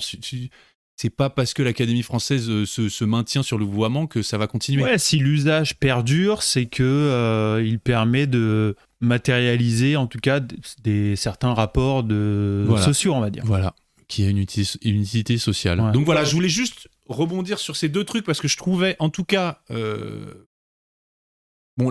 pourquoi pas imaginer une langue sans vouvoiement, encore une fois, oui, mais je pense quand même que le fait que ce soit pas purement un truc de français veut dire que c'est pas juste une espèce de lubie qu'on aurait de se compliquer les choses, ce qu'on sait faire très bien.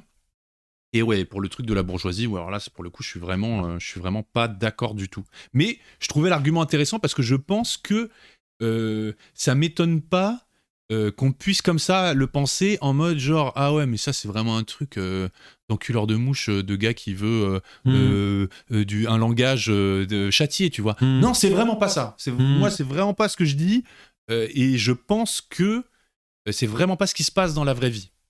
C'est pas les gens qui vous voient ne sont pas que des profs d'université en retraite, tu vois. Moi, j'espère juste un truc. C'est que j'espère que ce dont on parle de Vincent, j'espère que c'était pas en off, parce que ça se trouve, il nous disait en off qu'il avait pas envie, et que ça se trouve... imagine si un de ses patrons nous écoute et qu'il découvre que, ah merde... ouais, on n'a pas dit lequel. Ça. Ah, c'est vrai, il en a eu plusieurs. Bah oui. On n'a pas dit que c'était Monsieur Roger de la pâtisserie de Montluçon. Et qu'il a dit que c'était un fils de pute. Tout à fait. Et oui, on avait quoi ? On avait un dernier truc.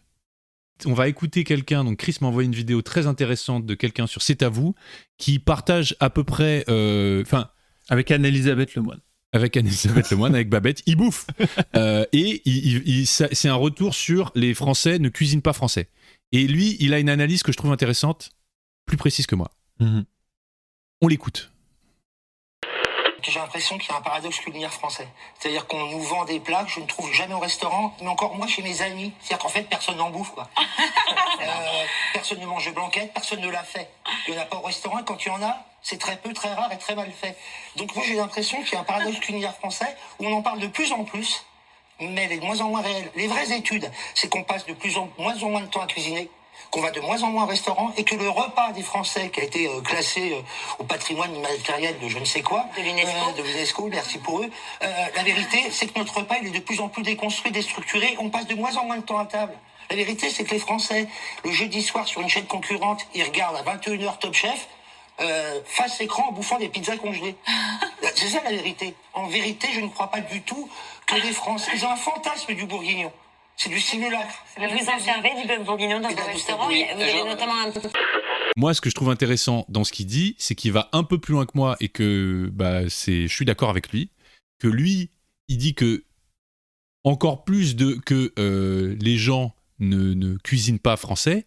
Il parle, tu vois, du bœuf bourguignon, de la blanquette, il ne le mange même plus en fait. Et bon, c'est pas faux que.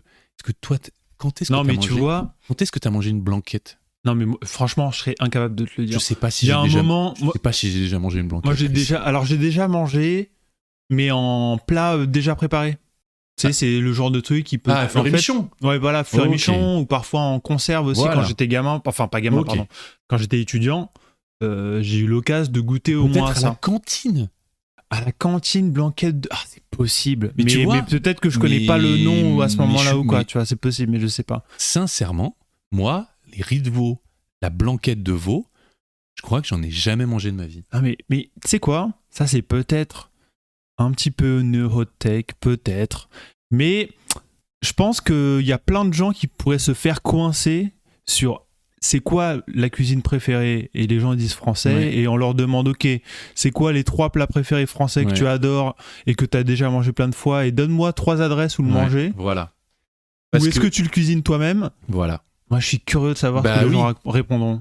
Et donc, ce qu'il dit, moi, ce que je trouve intéressant, c'est que, oui, en fait, les gens ne cuisinent plus français, et les gens ne mangent même plus français, et donc il y a une espèce de... Bon, voilà, on voit bien quelle est l'ambiance en France, tout ça. Et moi, je pense qu'il y a ce truc, la cuisine n'est pas faisant partie de la société, quoi.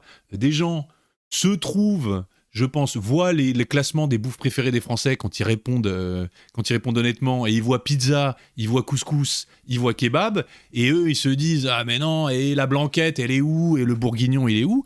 il est plus nulle part. Et malheureusement, moi là, j'ai même pas de jugement à faire. Moi, il y a des trucs français que j'adore, hein. La saucisse de Morteau aux lentilles, ça par contre, j'en ai mangé plein de fois. Je l'ai même cuisiné, j'adore. Mais il se trouve que, tu vois, même moi, en défenseur de la cuisine française, je te dis, je sais pas comment cuisiner la blanquette, et je crois que je crois vraiment sincèrement n'en avoir jamais mangé, même en plat fleur-et-michon. Est-ce que tu as conscience que...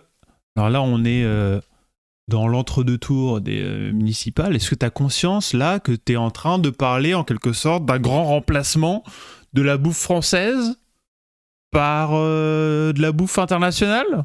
Non, mais... Oui, non, mais de rien. Et du coup, est-ce que tu fais campagne pour Sarah Knafo ou Gros Conquête? Mais justement, c'est l'inverse.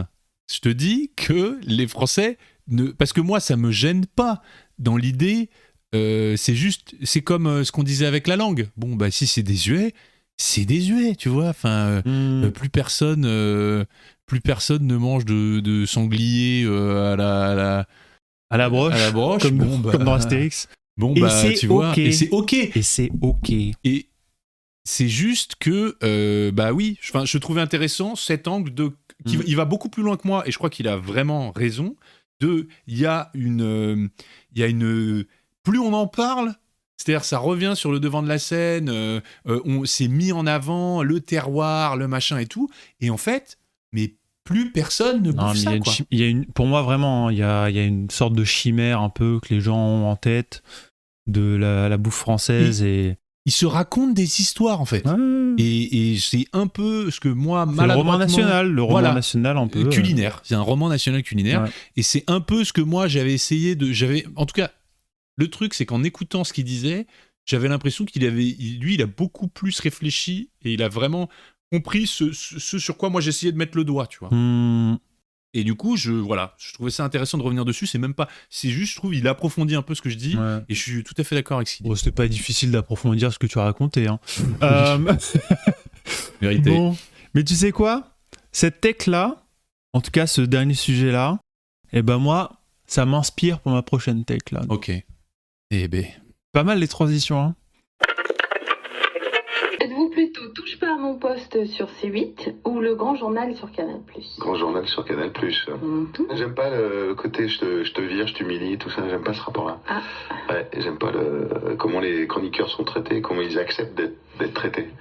Je suis totalement étranger à ça, d'ailleurs dans mon spectacle, jamais je ne vais critiquer quelqu'un de connu, de célèbre, où je peux faire des petits clins d'œil, mais c'est jamais méchant. J'aime pas cette politique de devoir méchant. C'est un peu ce qu'il y a dans Brise de Nice, c'est un peu ce qui monte du dos. Si c'est ce côté, cette joute verbale, celui qui est plus fort, celui qui humilie l'autre, quoi. Le rapport de force. Le rapport de force, là, on revient à ridicule, quoi. C'est la cour de Versailles, quoi. La cour du Rhin, on est. Je t'humilie, t'es qu'une daube, je te marche dessus, je t'écrase, et puis après, vas-y, rentre chez toi, quoi. Il y a un petit truc. Tu vois, le dernier sujet que tu m'as fait là, j'ai l'impression que du coup ça a un petit peu désenchanté mon pays qu'est la France au final. Un petit peu. Ça me fait réfléchir. Et je crois que c'est en train de confirmer ce que je pensais. Ok. Et la tech que j'ai. Ok, attends. Il y a moyen que je la préchote ou pas ? Vas-y, tente. Tu veux renoncer à la nationalité française ? Ou alors, non, peut-être pas. Juste, tu ne vois pas très bien le sens de te présenter comme français. Non, ça va. Qu'est-ce qu'être français ? Non. Tu veux devenir argentin ? Pas argentin. Ouais, tu devrais pas. D'accord. Ah non, pas argentin. Pas argentin. Mais pas japonais non plus. Ah non. Citoyen du monde, enculé. Non. Ah non, donc t'as un autre pays en tête. On est en tête. Est-ce que c'est devinable ? C'est un pays dans lequel t'as habité ? J'y ai jamais habité. Et c'est un pays où ils parlent français ? Il y a des gens qui parlent français là-bas, comme partout, mais ça parle pas français. Enfin, c'est pas la langue c'est en Europe. C'est en Europe ? C'est en Europe, bien sûr. Suisse ? Non, Suisse. Je sais pas. Pas un pays nordique, qu'est-ce que tu irais foutre dans un pays nordique ? Attends, mais t'es zinzin. Et c'est un grand pays ou c'est un petit pays ? Un grand pays, c'est plutôt grand. C'est plus petit que la France. C'est plus petit que la France, mais c'est plutôt grand. Genre Belgique ? Non. Belgique ? Je sais pas, frère, je comprends pas ton histoire. L'Italie ? Frérot. L'Espagne ? Je veux être espagnol. Ah putain. Je veux la nationalité espagnole. Ah oui, d'accord. Je veux la nationalité espagnole. Et je vais expliquer pourquoi. Voilà. Alors, je veux pas forcément ne plus devenir français, ça, c'est pas forcément un problème, mais je veux devenir espagnol, frérot. C'est les meilleurs. Il faut regarder les choses en face. En vrai, c'est plus cool d'être espagnol que d'être français aujourd'hui. Ok. Et je vais expliquer. Bah oui, je t'écoute. Les différentes raisons pour lesquelles c'est je mieux. t'écoute. Déjà, on va parler de sujets sérieux. Ok. Le foot. Pas mal.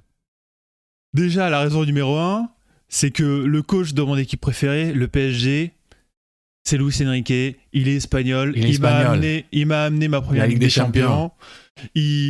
C'est un coach incroyable qui me fait kiffer à chaque fois qu'il fait une interview. C'est bonne ambiance. C'est que vous dites, ça fait mucho plaisir. Oh, je sais pas du tout. C'est juste raciste. Putain, les accents. On avait dit les accents, on arrêtait. Ouais, je suis désolé. Bon. Donc déjà, voilà, les choses importantes. Premier truc, le foot. Mon coach de mon équipe, il est espagnol. J'adore le foot de l'équipe d'Espagne. Il y a plein de joueurs que j'adore. J'adore tout ça. La culture du foot de l'Espagne, j'adore ça. Et ça, déjà, c'est très important pour moi. Mais Chris, t'es la plus grosse girouette footballistique du monde. Comment ça ? Bah, arrête de supporter l'Argentine en finale de la Coupe du Monde 2022. Ça me fait mal de le dire. Et maintenant, tu veux devenir espagnol, donc tu vas te mettre à supporter. C'est l'Espagne que tu vas supporter à la prochaine Coupe du Monde. Frérot, j'ai toujours supporté l'Espagne. Oh là là. J'étais pour eux quand, du coup, dans les années 2010, ils étaient en train de... Allez, c'est bon. C'est bon. Mais ça, ok, voilà. Ça, c'est une blague entre nous, voilà, tu vois. Politiquement. Ouais. Incroyable l'Espagne politiquement. Ouais. Franchement. Ouais. C'est un bastion, mais c'est inespéré. Heureusement qu'ils sont là. C'est le village gaulois. Déjà, gouvernement de gauche. Mm-hmm. gouvernement de gauche. Alors c'est pas la plus grosse gauche de l'histoire, c'est pas non plus voilà, c'est pas une gauche ultra radicale, mais quand même quoi. Franchement, là aujourd'hui, ce serait de la limite de l'extrême gauche. Franchement, vu les positions qu'ils ont, voilà. Hein. Donc en gros, c'est Sanchez aujourd'hui qui est Premier ministre de l'Espagne. Ils font une politique de gauche. Ils ont des ministres qui sont même, on va dire, amis avec la gauche radicale de France, ou en tout cas l'extrême gauche maintenant, comme c'est catégorisé en France et tout.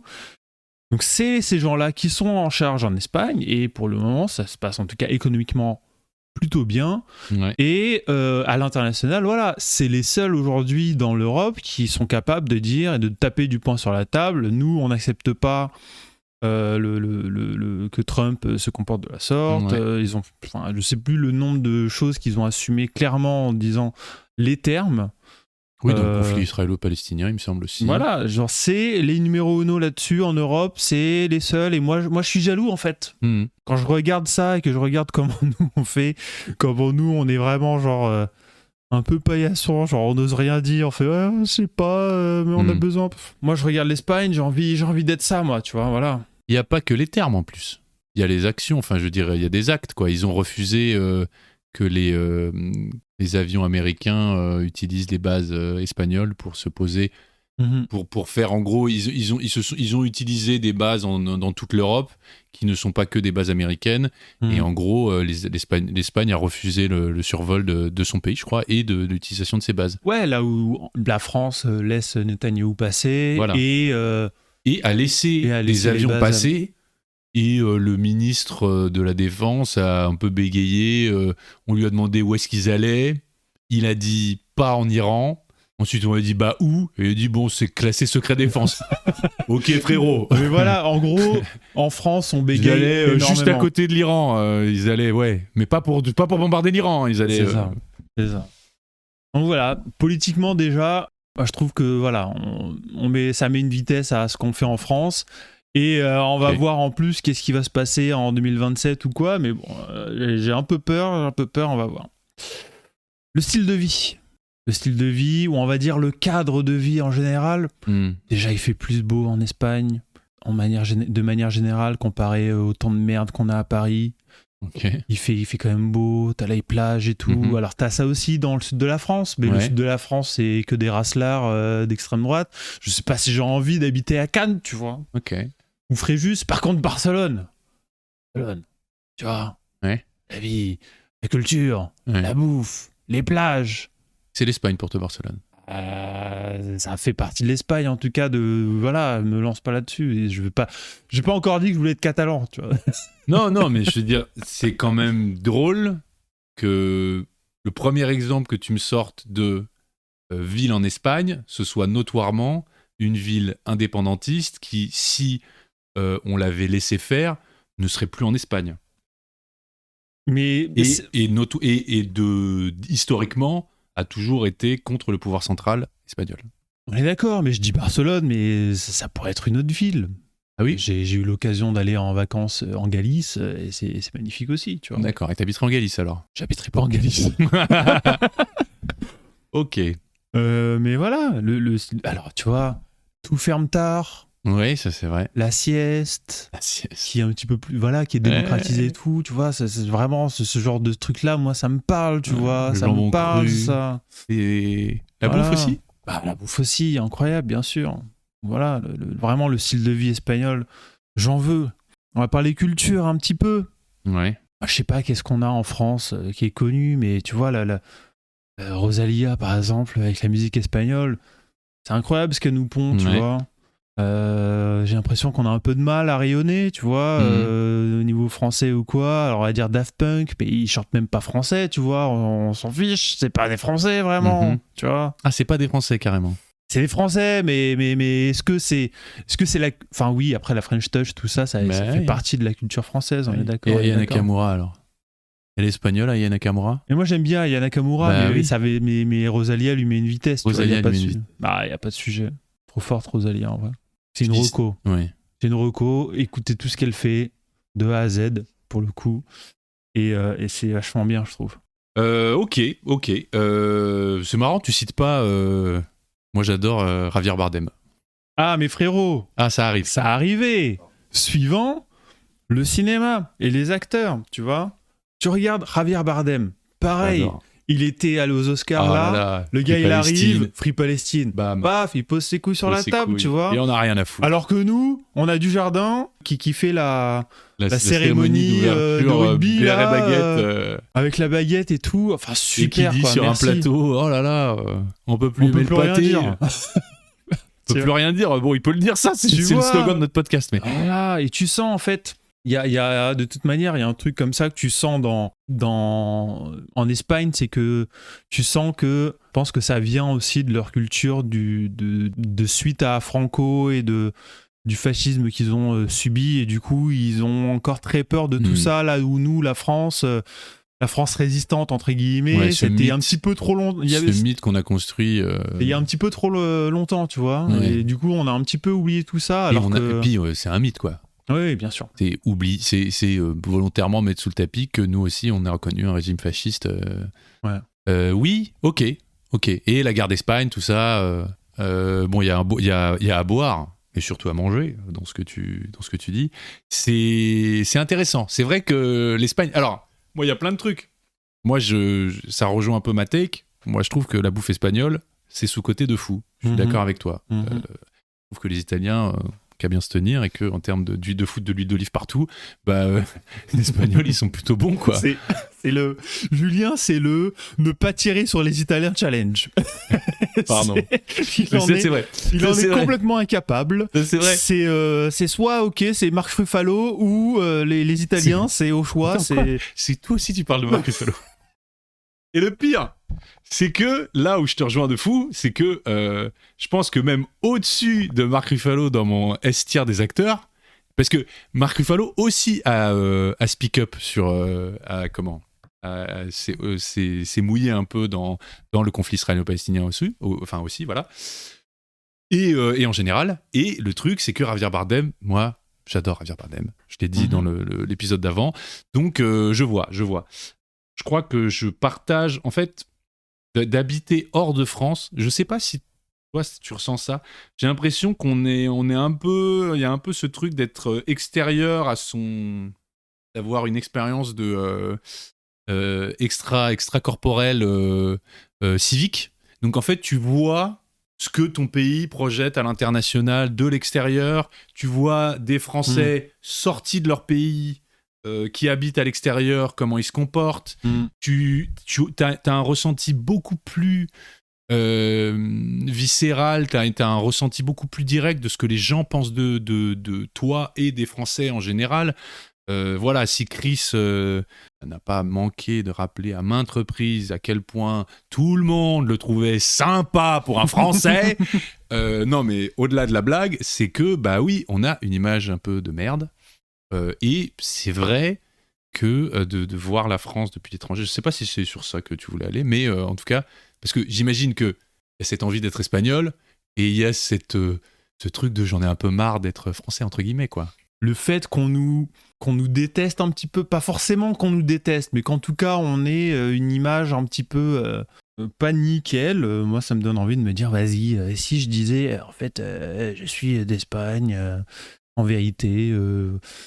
Ça pourrait changer un petit peu, tu vois. Mais est-ce que les Espagnols ont une bonne image ? Ils ont peut-être, je sais pas. Faudrait parce leur demander un peu. Mais en tout cas, moi, a priori, en tant que cliché comme ça, moi, je n'ai pas de cliché déjà, par exemple, sur les Espagnols. Non. Alors, je pense que les Français n'ont pas une mauvaise image des Espagnols, mais un peu comme les Italiens, j'ai l'impression qu'ils ont un peu ce truc d'être gentiment condescendant avec les deux, mais c'est plus à l'international. Je suis pas sûr que les Espagnols soient... tu vois ce que je veux dire ? Pour moi, les Italiens jouissent d'une très bonne image. Moi, j'arrête. Pardon. Coupe, je me rends compte de ce que je suis en train de faire là. Quoi ? Qu'est-ce qu'ils m'ont fait ? C'est quoi ? Mais qu'est-ce qu'ils m'ont fait ? Moi, je te propose un truc, c'est que tu écoutes le podcast et que tu fasses une expérience extracorporelle sur toi-même pour que tu te rendes compte à quel point tu es complètement matrixé par les Italiens. Par les Italiens, bon, quoi. Vas-y, je parle. Non, mais oui, pardon. Non, mais les Italiens ont une très bonne image, ça, il faut bien le reconnaître. Et est-ce que les Espagnols ont une bonne image ? J'ai pas de ressenti en particulier là-dessus. Moi, je me pose la question sur les Espagnols en Amérique latine, voilà, peut-être. Et puis c'est peut-être un pays Savoir qui est un peu, moins je sais pas connu trop. maintenant à l'international Ouais, l'Espagne. que peut-être le serait. Ah, je sais pas. Donc que le foot. Tu nous sors pas le fait qu'ils sont aussi forts en sport en Ils général. sont forts dans à peu près n'importe quel sport collectif, ou en tout cas. Et aussi individuel. Et aussi tennis, individuel, non, en fait, pas etc. aussi individuel, On est juste tennis en fait. Ouais, bah attends. Et sport co, c'est vrai qu'ils sont forts. Ouais, sport co, ils sont forts. Ils nous cassent les couilles. Hein. Championnat d'Europe, souvent en sport co, est-ce que ce soit basket, bien foot, sûr. handball. Ils sont forts en handball, c'est con. Mhm. En volley, ils sont pas forts parce qu'ils sont tout petits, mais je crois pas. Pas très forts. Je crois pas qu'ils soient très forts. Ouais, je me souviens un peu. Et en rugby, je sais pas. Non, rugby. mais après, l'idée du foot, par exemple, moi j'en parlais de manière évidemment un petit peu second degré, tu vois, mais ouais, c'est vraiment plus un ressenti global de. Peut-être que je suis en plein fantasme ou en pleine. C'est comment on appelle ça ? Fétichisation de l'Espagne, tu vois, peut-être. Ouais, je parce sais que pas. bon, on pourrait quand même te contre-arguer que l'Espagne a un passé aussi, voire peut-être plus sanglant que la France en termes de colonisation, que l'Espagne a un passé de dictature fasciste. Mais que alors par l'Espagne a un exemple, passé de guerre je trouve civile, que ça c'est une bonne question par exemple sur le passé colonial. Est-ce que l'Espagne a le même rapport avec ses anciennes colonies que la France ? C'est plus une question que je pose là que une vraie réponse, parce que je connais pas vraiment l'histoire des colonies d'Espagne. En tout cas, on peut imaginer c'est lesquelles les colonies en Espagne, c'est-à-dire que t'as eu le Maroc par le passé, j'imagine, même si c'était français. Ouais, mais... c'était un protectorat français. Mais évidemment l'Amérique latine, etc. Le problème, c'est que c'est plus ancien. Oui, on est d'accord, mais... Et c'est plus lointain. C'est probablement plus lointain, mais malgré tout, pour moi, c'est pas forcément toujours une question de temps. Ça peut être aussi une question de est-ce que tu as mis la volonté pour pouvoir faire en sorte que maintenant ça se passe bien.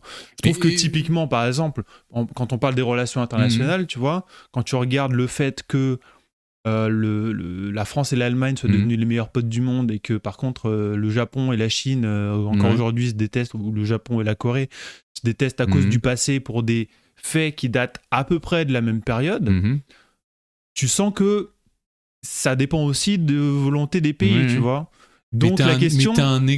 en fait, je te l'accorde, hein, mais...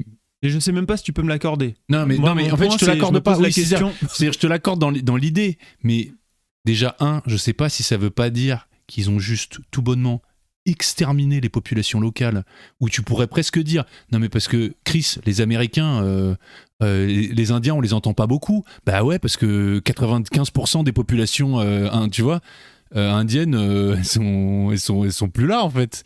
Et donc, la conquête s'est faite vraiment là où les populations colonisées alors je dis pas qu'on n'a pas massacré mais en tout cas il n'y a pas eu une extermination alors totale, dans le sens où il y a aussi des maladies en Amérique du Sud, bon c'est plus compliqué que ça, mais est-ce que ça vient c'est là où je suis d'accord, est-ce qu'on peut te l'accorder ou pas, est-ce que ça vient d'une volonté de l'Espagne de faire amende honorable sur le passé? J'ai pas l'impression que l'Espagne s'excuse pour Cortés ou que le Portugal s'excuse pour tu vois. Oui, non, mais je me pose la question, mais c'est juste que, en tout cas, la France, sur les dernières années, ou en tout cas au moins depuis De Gaulle, a toujours eu une doctrine plutôt militaire qui a tendance à justement conserver ses intérêts en Afrique en plaçant des bases et tout à gauche à droite. J'ai pas l'impression que l'Espagne ait gardé ce rapport-là avec ses anciennes colonies en Amérique latine. Peut-être que c'est le cas, j'en sais rien, parce que je connais rien. Mais parce qu'elle peut pas. Ah, mais après, c'est possible, je sais pas. Pour moi, l'Espagne, c'est pareil que le Portugal. C'est et dans une autre mesure, on pourrait pas comparer ça à la Grèce ou. Oui, carrément. Non mais on est d'accord. On est d'accord sur on est d'accord sur ils ne peuvent pas peut-être, mais le fait parce que a priori c'est une puissance ancienne. Oui, et on est d'accord. Pour moi, la France, en tout cas, pour finir cette truc-là, c'est que je trouve que la France, au même titre que l'Angleterre, et la France, je pense, en pire, mais c'est des anciennes puissances. Là, assez récentes qui essayent désespérément de garder de une garder espèce la d'emprise, main tu vois. et tout. Donc- Mais par exemple, tu vois, l'Angleterre, moi je sais pas, ce serait intéressant de voir si l'Angleterre a toujours ce même rapport qu'on a, pareil pour la France avec les anciennes colonies en Afrique, par exemple. Est-ce que l'Angleterre a des est-ce que rapports l'Angleterre a pas comparables, tu vois notoirement mieux géré la décolonisation? Par Si, exemple, je pense. tu Je vois. pense que c'est difficile de faire pire que, C'est ça. Donc que la c'est France. surtout ça mon point aussi, c'est que bah oui, bon bah ok, l'Espagne de toute façon ne pourrait pas faire ce que la France veut faire, mais voilà, le fait est que a priori les relations sont mieux gérées aujourd'hui, quoi, a priori. Oui. Ok, ils pouvaient peut-être pas, mais on pourrait en douter quand même qu'ils feraient la même chose que la France, on pourrait en douter.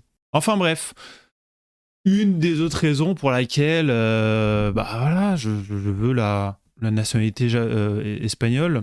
Oui, toi carrément, tu bouffes à tous les râteliers. Je veux tout. Ok. Et voilà.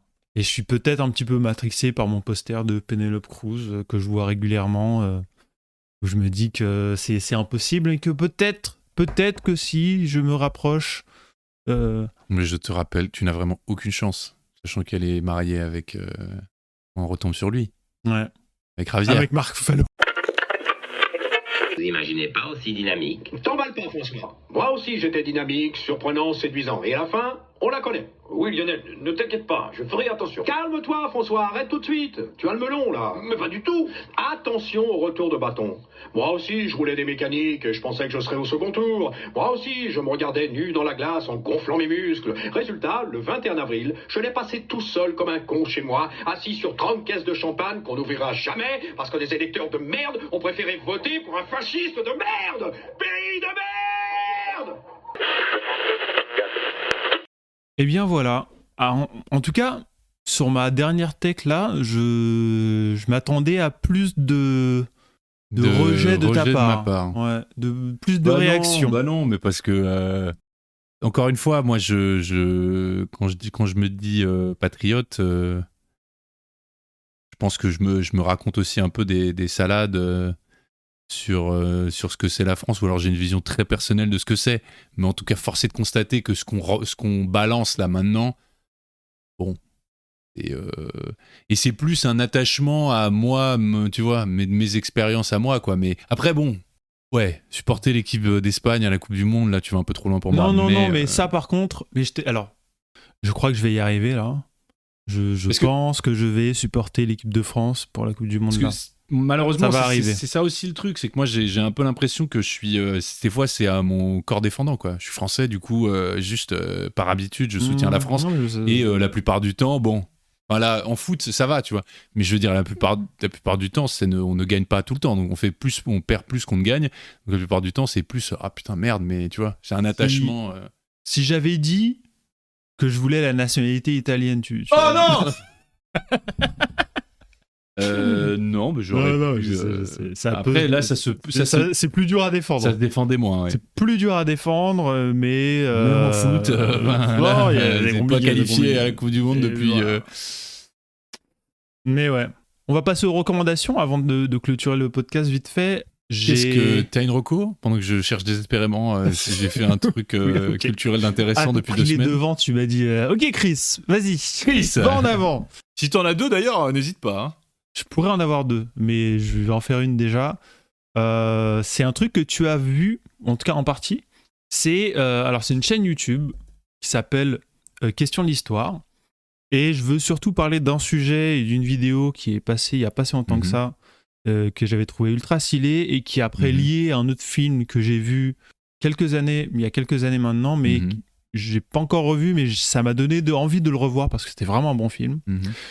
Donc la chaîne YouTube s'appelle Question d'Histoire et c'était une vidéo qui s'appelle Comment Giovanni Falcone a décodé les secrets de la Cosa Nostra. Donc en fait c'est une vidéo de 30 minutes qui raconte comment en fait l'histoire de la Cosa Nostra, qui est en fait la mafia italienne qui a sévi pendant les années, je sais pas quand. La mafia du sud de l'Italie. Ouais, c'est ça, sicilienne, et qui en fait elle était littéralement créée au début du 19e siècle et qui a perduré jusqu'à encore récemment les Anglais pour combattre les Français. Drôle quand même. C'est ça. Et en fait, donc la vidéo est ultra intéressante et couvre du coup pratiquement 200 ans d'histoire de la mafia, tout en se concentrant surtout sur la traque de certains hauts placés de la mafia sicilienne pendant la deuxième moitié du XXe siècle. Et du coup, du juge Falcone, où en fait, on comprend dans cette histoire de la mafia que tu avais littéralement des juges qui étaient du coup désignés pour pouvoir faire des enquêtes et pour faire des arrestations sur la mafia sicilienne, sauf que la mafia sicilienne à l'époque, c'était des fous malades. C'est-à-dire que c'était des gens qui, littéralement, voilà, butaient dans la rue les juges, les uns après les autres. T'es pas à tuer des juges, à tuer des préfets, à tuer des maires, des choses comme ça. Là où, par exemple, en France, on a pu connaître le préfet Erignac avec... comment il s'appelait déjà Colonna. Ivan Colonna. Faut imaginer qu'avec la mafia sicilienne, on a une liste de 20 personnes qui étaient, voilà, comme je disais, des hauts juges, des magistrats, n'importe qui, en fait, qui aurait participé pour faire tomber la Cosa Nostra. Les gars n'hésitaient pas à buter tout et n'importe quoi, en fait. Et voilà, donc c'était vraiment une mafia ultra violente à l'époque de la Sicile. Et je trouve que la vidéo est ultra intéressante parce qu'elle couvre, elle est ultra informative et c'est la folie. C'est drôle parce que... alors, je suis un peu surpris parce que je trouve que toi, ce que tu as trouvé intéressant, c'est le côté hyper viril, violent, bain de sang, ce qui te ressemble en tant qu'accro au jeu violent. Là, à chaque fois que je viens, tu es en train de lacérer des gens sur ton immense télé. Moi, ce que je trouvais intéressant dans cette vidéo, que j'ai vu aussi, étant moi-même abonné à cette très bonne chaîne que je plus sois, c'est le phénomène social mafia. C'est comment d'un vide, du coup ça part, parce que ce que je trouvais intéressant c'était comment ça a été créé, et du coup c'est les barons locaux qui se font virer par les Anglais pour arrêter le système féodal, de peur que les Français arrivent et bousillent tout, et que de ce vide créé par le départ de ces seigneurs, la mafia arrive, s'implante, et comment dans des régions pauvres où l'État est en gros défaillant, il se propage, quoi, comme une espèce de champignon, tu vois, enfin genre, et il contamine tout, quoi, et à un moment ils sont tellement dedans que mais oui, après je suis d'accord que... puis après il y a un parallèle. Je suis d'accord que c'est des fous furieux, et la manière dont ils assassinent le juge Falcone là, c'est fou. Ah oui, je vous laisse regarder la vidéo, mais vraiment dans l'idée de comment ils ont assassiné le gars, c'est... il pourrait faire un film, quoi. Voilà, c'est pas Mission Impossible, mais pas loin, quoi, dans le sens où, les gars sont allés à ce point, aussi loin pour s'assurer de la mort de quelqu'un, quoi. Et du coup, il y a un film qui est lié à la Cosa Nostra et qui parle d'un moment important de l'histoire de la Cosa Nostra, où en fait, t'as un des anciens boss de la Cosa Nostra, qui s'appelle Tommaso Buscetta, qui, à un moment donné, s'est retourné contre la mafia parce qu'il a senti que, du coup, même dans la mafia, il y a des luttes intestines, du coup. Et du coup, il s'est retourné contre la Cosa Nostra et a décidé de balancer tout le monde, ce qui a donné lieu à un des plus grands procès de l'histoire de la criminalité organisée, probablement de l'histoire contemporaine, en tout cas. Où il y avait littéralement 400 criminels sur les bancs des accusés. Donc le film qui s'appelle Le Traître, qui parle du coup du procès... de ce procès-là. De ce procès-là et de ce mafieux, de ce boss mafieux qui s'est retourné contre tout le monde. Et du coup c'est un film italien qui a eu pas mal de titres, ou en tout cas il était au moins au Festival de Cannes, potentiellement peut-être Grand Prix ou un truc comme ça, mais en tout cas très grand film à mon avis de 2019. Et aussi vachement intéressant de voir du coup que sans en fait ce que c'est cette politique, parce qu'ils ont changé de politique au milieu. Au départ, ils ont essayé des infiltrations, ils ont essayé des guerres contre... c'est-à-dire, ils ont essayé, œil pour œil, dent pour dent, l'État italien. Et en fait, ce qui leur a permis de mettre vraiment la Cosa Nostra, bon, ça existe toujours, mais en tout cas, de vraiment combattre le crime organisé, la mafia, c'est les repentis, donc les traîtres, mais donc le système des repentis, donc des gens de l'intérieur à qui on propose une immunité et qui peuvent te mettre un pied dedans et te dire où sont les gens. C'est ça. Et je crois que c'est... parce qu'il y a un parallèle à faire avec le Mexique, où les États-Unis et le Mexique sont très dans la bataille rangée avec les cartels, là où peut-être ce système-là de repenti, en gros, faire confiance au judiciaire plutôt que aux policiers, aux militaires, enfin en tout cas à la lutte armée, ça peut peut-être... il y a des voies alternatives, quoi. C'est ça. En tout cas, voilà, la chaîne YouTube Question d'Histoire, avec la vidéo sur la Cosa Nostra que je vous recommande. Toute la chaîne est géniale. Et si vous voulez encore un petit peu plus de mafia, je vous propose le film Le Traître de 2019. Je comprends pas. Répète ce que tu dis. Je fais juste un récap pour terminer. Voilà, et j'ai terminé. Mais il radote ce con. Mais non, mais c'est peut-être décousu. Avant, je parle de tel truc, puis après, je parle de l'autre truc. Donc là, maintenant, je fais un récap. Pourquoi tu m'emmerdes? Bon, vas-y. T'as une reco? T'as rien du tout? Bah, va te faire alors. J'essaye de gagner du temps désespérément. T'as rien du tout? T'as rien vu? T'as pas de culture? T'as rien à raconter? Attends. Qu'est-ce que t'as lu alors là? Vas-y, parle-moi d'un bouquin. Ah, j'ai rien, Chris. J'ai rien. Attends, non, j'ai rien. Attends. Je crois que j'ai vraiment rien cette semaine. Non. Bah voilà. Ce sera tout pour moi. Moi, j'ai aucune recommandation à vous faire cette semaine. Ah, j'ai peut-être une chaîne d'histoire qui s'appelle Question d'Histoire. Qui a fait une vidéo sur le crime organisé récemment. Non, j'ai rien. Rien, Chris. Eh ben génial, on va terminer là-dessus alors. Voilà. En tout cas, voilà. Merci de nous avoir écoutés. Merci à vous. On se retrouve dans 3 semaines. Et je vous promets, je dis un truc d'ici 3 semaines. Ouais, fais quelque chose, fais tes devoirs, fais un truc que t'as déjà vu il y a 3 semaines. Ouais, Chris, la dernière fois, tu nous as présenté un épisode de série, 3 séries. Là. Moi aussi, j'aurais pu dire, j'ai regardé 10 minutes d'une vidéo et je vais vous la présenter. Écoute, je parlerai peut-être de Andorre la prochaine fois. Ok. Allez. Le pays, pas la série. Oui, allez. Quel plaisir. Salut. Ciao.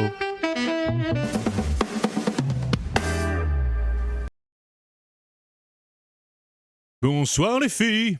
Ah mais tu fais super bien Jerry de Totally Spice, franchement. Je comprends que les filles, elles sont intéressées. Hein. Merci. Dis, tu crois que je devrais me calmer un peu sur les Italiens? Ah, si ça les gêne, c'est peut-être qu'on pouvait plus le dire.